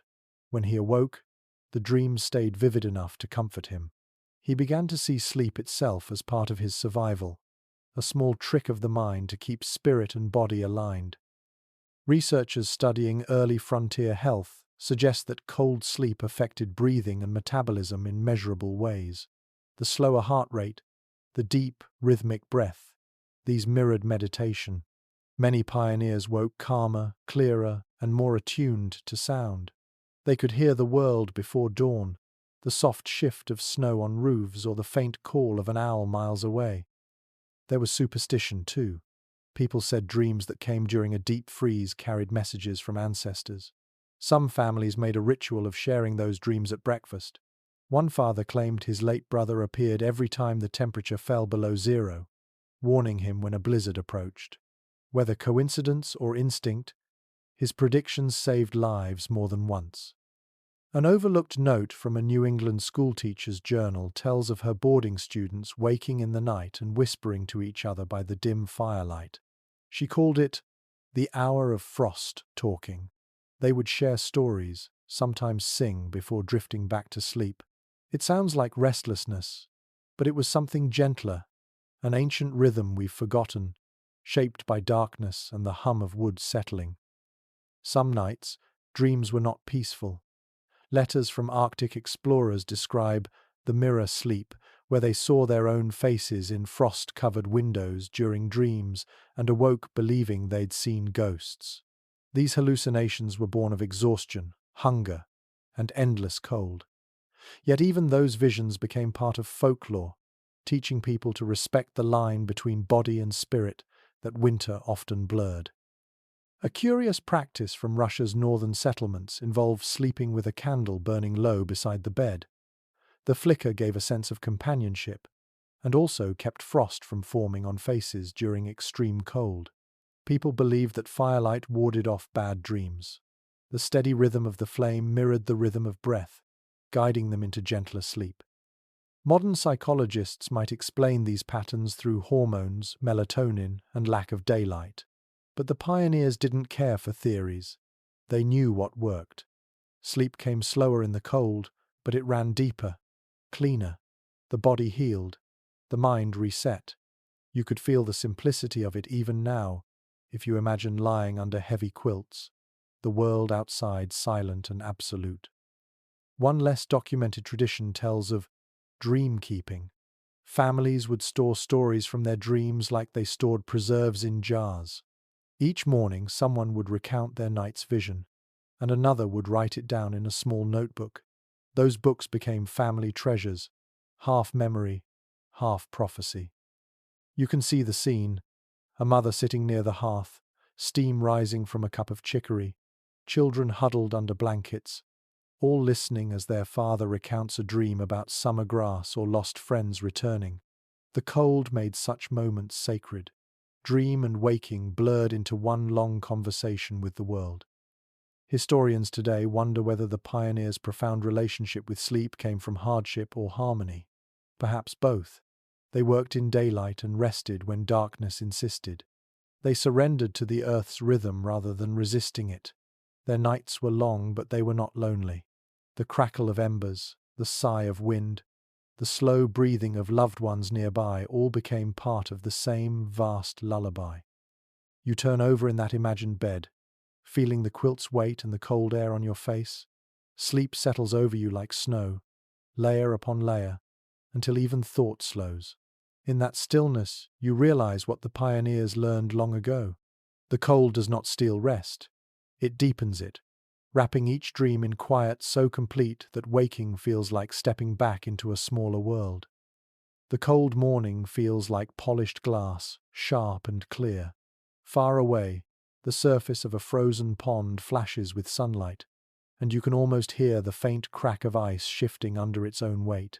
For the pioneers, that sound was not just a warning of danger, it was the heartbeat of a global trade, one of the strangest industries in history. The ice trade, a time when people carved winter itself into blocks and sent it sailing across the world. And 1,840 shipping record from Massachusetts lists hundreds of tons of ice loaded onto wooden ships bound for the Caribbean and India. Men cut blocks from frozen ponds using saws and horses, each slab gleaming like blue glass. They wrapped them in sawdust, packed them into cargo holds, and trusted that enough would survive the journey to turn a profit. The very idea seems impossible now, selling something that melts, but to the pioneers, it was as ordinary as any harvest. A newspaper from that era described the process in loving detail. The air smells of pine, and every stroke of the saw rings like music, one writer observed. Ice harvests were community events. Children watched, women brewed hot cider for workers, and men moved in careful rhythm. The sound of saws and cracking ice filled the valleys like a strange winter orchestra. One curious account from a Boston merchant's diary recalls that customers in Havana and Calcutta called ice the American miracle. They used it to chill drinks, preserve fruit, and cool hospital rooms. The blocks traveled thousands of miles through tropical heat and still arrived intact, protected by their own slow melting. That journey turned frozen ponds into fortunes. Modern economists still debate how the trade succeeded for so long without modern refrigeration. The secret lay in meticulous timing and sheer audacity. The ice was cut thick during the coldest weeks of February, stored in insulated warehouses, and shipped by night whenever possible. Whole industries grew from this strange export. Carpenters built insulated crates. Sailors learned to handle cold cargo. Even poets wrote about the irony of frost arriving in lands that had never seen snow. A lesser-known story tells of farmers who sold ice not for money but for gratitude. They provided it freely to towns where summer fevers struck, believing cold air itself could calm the sick. Doctors noticed that patients in shaded, cool rooms often recovered faster. The practice quietly influenced early ideas of temperature control in medicine.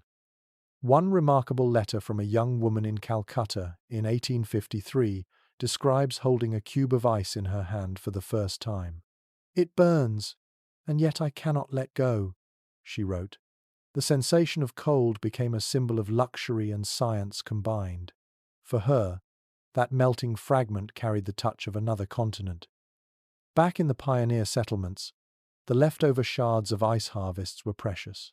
Families stored them in sawdust pits, slicing off small pieces to cool milk or soothe fevers during summer.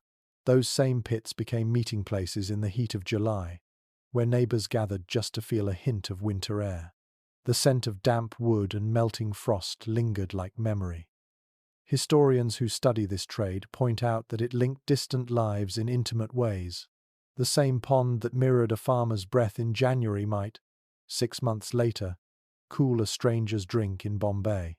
Ice became the first truly global comfort, a gift of cold carried by human determination. A curious domestic adaptation followed.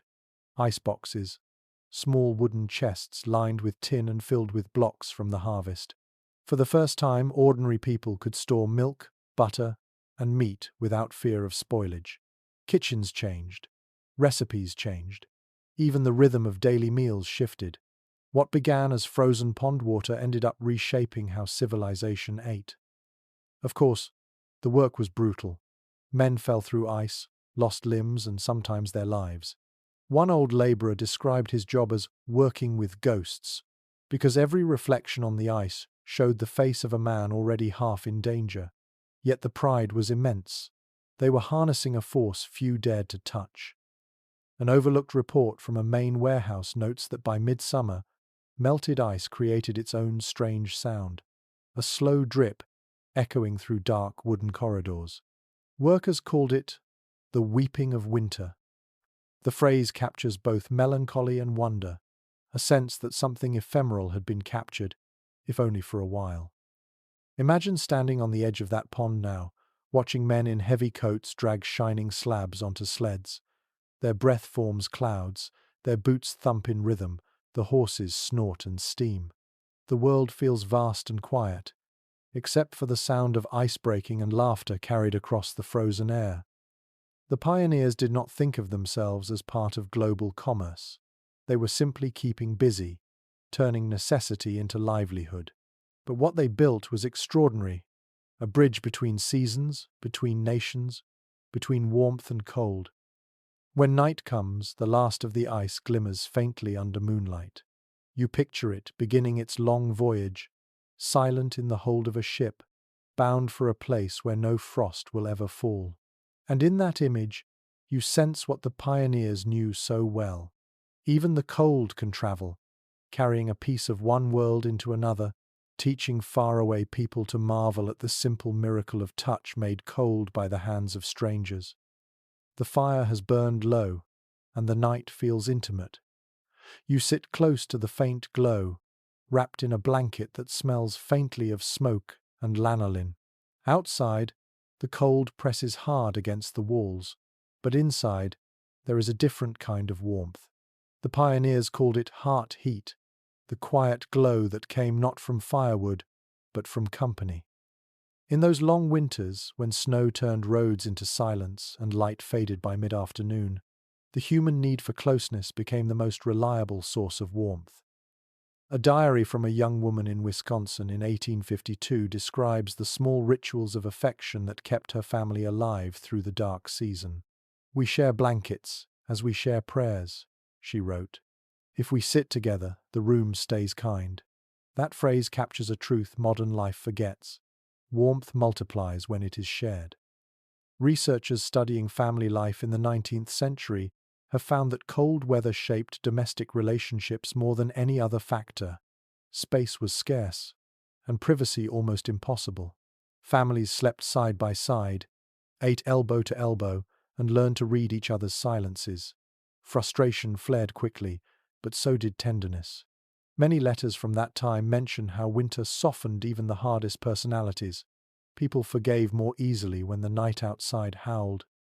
One curious account from a widowed farmer notes that his neighbors made a point to visit him every few nights through the worst cold. They brought food, chopped wood, and sat by the fire without speaking much. "Their presence keeps me," he wrote. That kind of wordless companionship was considered essential. Loneliness could be as deadly as frostbite.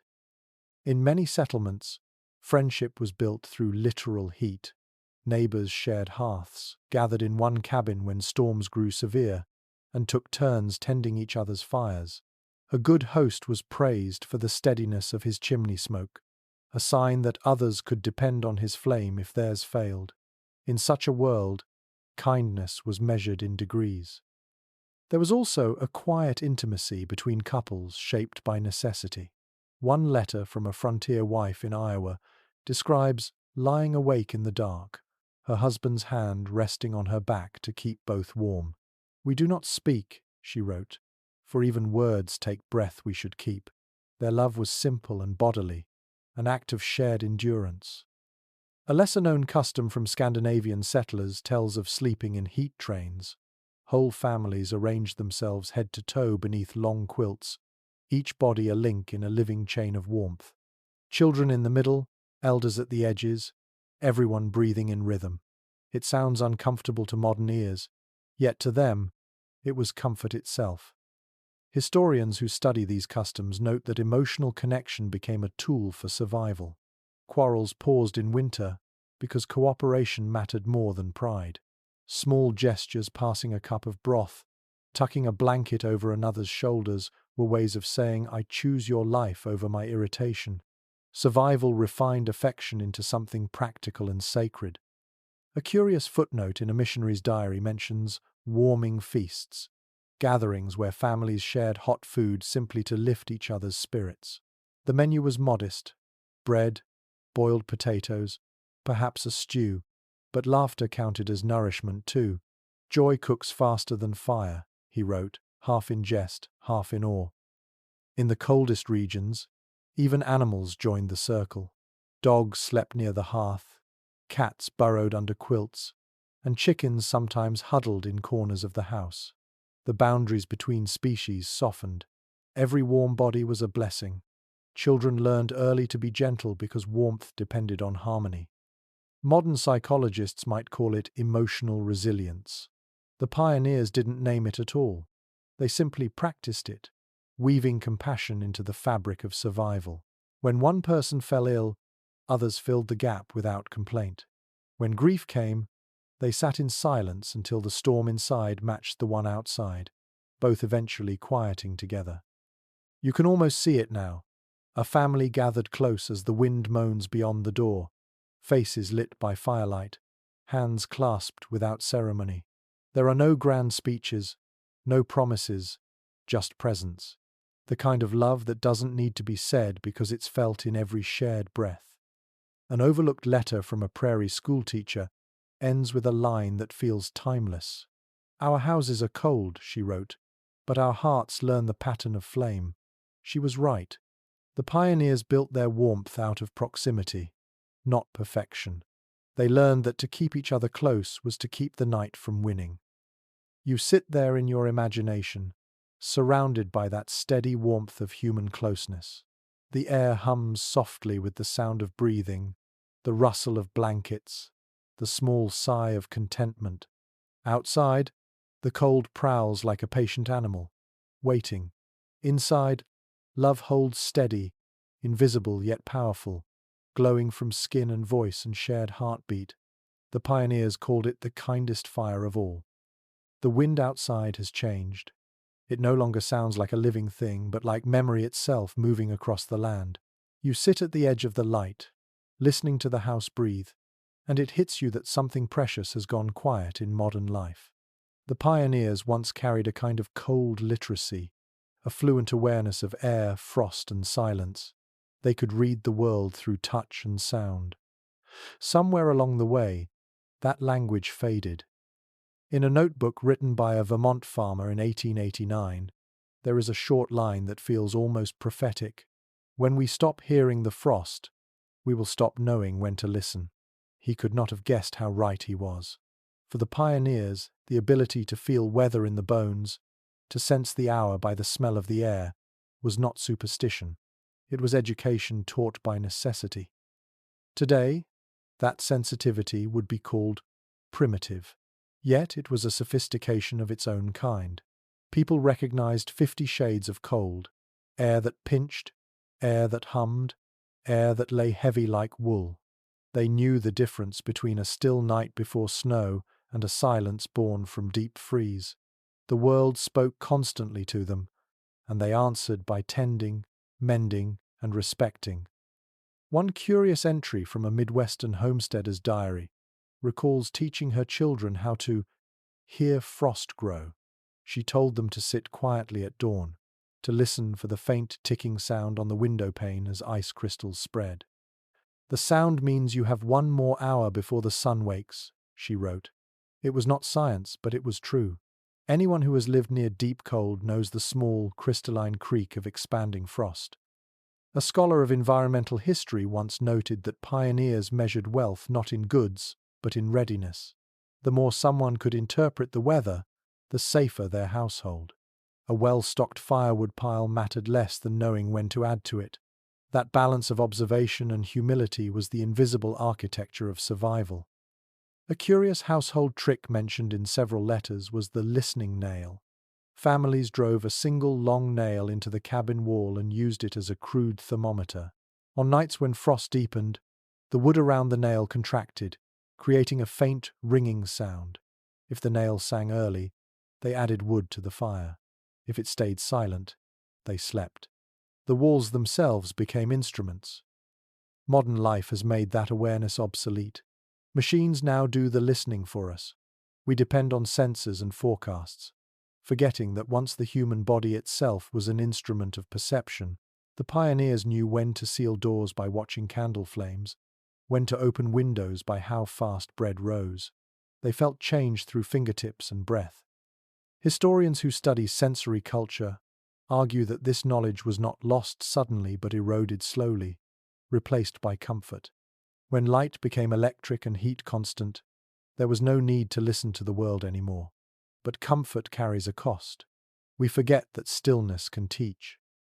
One lesser-known letter from a Norwegian immigrant laments this loss even in her own time. She wrote to her sister back home, "My children do not know the sound of frost or the taste of snow from a new roof. They grow in warmth and know little." Her sadness was not nostalgia but warning. To her, disconnection from the cold was disconnection from reality itself. You can imagine that now. A person standing inside a perfectly sealed home, windows fogged but untouchable, the air conditioned and flavorless, no scent of wood smoke, no bite of air to wake the lungs. The seasons blur together, and time feels thinner. The very discomfort that once made life vivid has been erased. One overlooked essay by a 19th century philosopher claimed that cold teaches honesty because it demands presence. "You cannot be distracted in the cold," he wrote. "You must feel or perish." That discipline shaped the pioneers into attentive beings. They lived with eyes open, listening even when silence was all there was. Imagine them now, walking into the wind, their faces raw and bright. Every breath stings, yet every breath reminds them they belong to this place. They do not check numbers on a screen. They trust their skin, their instincts, their memory of what cold should feel like. Perhaps that is what we have forgotten most, not the techniques or the tools, but the relationship. Cold was not something to avoid, but something to know, to negotiate with, to respect. The pioneers read it like scripture written in frost and wind. When they stepped outside each morning, they entered a conversation. As you sit in this quiet moment, the thought lingers.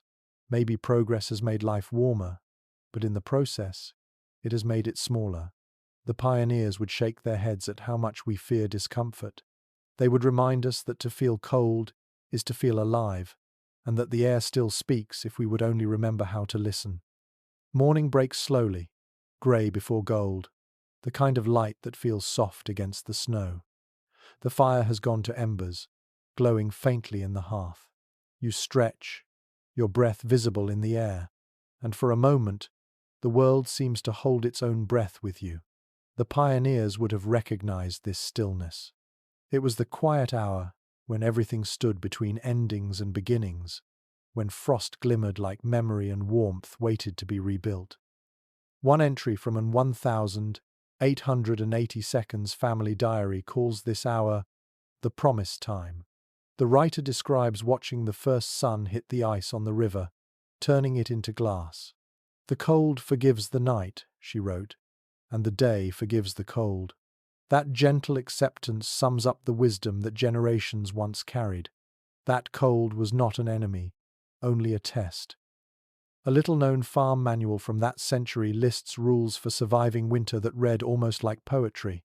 Keep your fire alive. Trust the frost to tell you when to work and when to rest. Let silence teach you its shape. Share heat freely. Prepare early and sleep deeply. Each line, simple as it sounds, holds the weight of centuries of human trial. The pioneers never sought to conquer winter. They lived inside it, adjusting their habits, thoughts, and even emotions to its rhythm. Modern historians call this adaptation. The people who lived it called it faith. They believed that every season carried lessons meant to be learned again and again. In one letter, a woman who crossed the plains wrote to her sister, "When the cold speaks kindly, listen. It asks you only to slow down." That advice feels timeless. The cold slowed the world enough for them to see what mattered. The breath of a horse, the shimmer of frost on a window, the weight of another hand in the dark. A curious note in a preacher's journal records that he thanked God for frost each year because it made men humble and women wise. The phrase sounds quaint but hides deep truth. Humility and wisdom were the currency of survival. The pioneers did not think themselves masters of nature but partners in a difficult dance. Modern observers often imagine those winters as bleak, yet the diaries, letters and songs tell a different story. They speak of laughter echoing through snow, of bread baking beside slow fires, of families falling asleep under heavy quilts, feeling safe in their small circles of light. The cold sharpened gratitude until it glowed.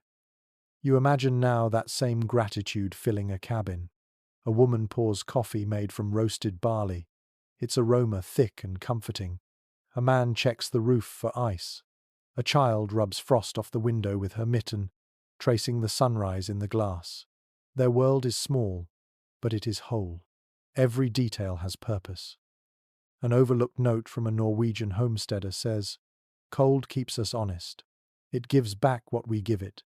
He meant that the effort spent chopping wood, mending clothes, or tending the fire was repaid in warmth, but only just enough. It was a kind of divine accounting, exact, fair, and never sentimental.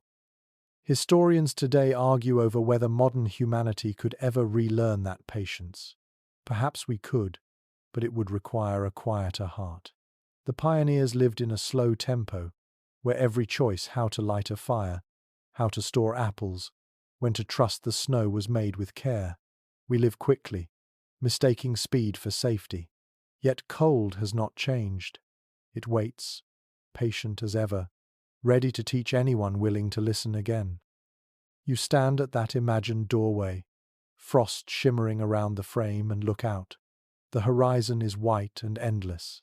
The cold breathes across your face, sharp but clean, and in it you hear every lesson whispered by those who came before you. Respect the chill. Trust your senses. Keep your fire small and steady. Share warmth. Listen. The pioneers understood cold not as punishment but as invitation. It taught them to see clearly, to move gently, to care for each other fiercely. In their world, warmth was not a possession but a practice. Perhaps, if we learn to feel the air again, we might recover that wisdom, that comfort means nothing without awareness, and endurance means everything when it is shared. You take one more deep breath. The frost glows faintly in the window light, and the silence hums with peace. The fire stirs, the house stretches, the day begins. Now the story quiets. The air inside your mind feels slower, as if the frost itself has melted into calm. The pioneers fade gently into the distance, their fires still glowing somewhere beyond the snow. You imagine their warmth drifting forward through time, carried in every cup of tea, every blanket, every soft winter morning when the world feels still enough to listen. Let the last of their lessons settle in you. Feel the air around you cool, but not cold, and your breath slow until it matches the rhythm of the imagined hearth. You have followed them through frost and silence, through fear and patience, and now you stand in a place of stillness that is all your own. There is nothing left to fix, nothing left to learn tonight. The cold has done its work. It has polished the world until only peace remains. You can rest now, knowing that the warmth you feel belongs not only to you but to every soul who ever faced the winter and smiled back. Sleep easily. The fire is low but faithful. The night outside is clear. The frost has forgiven the day. Sweet dreams.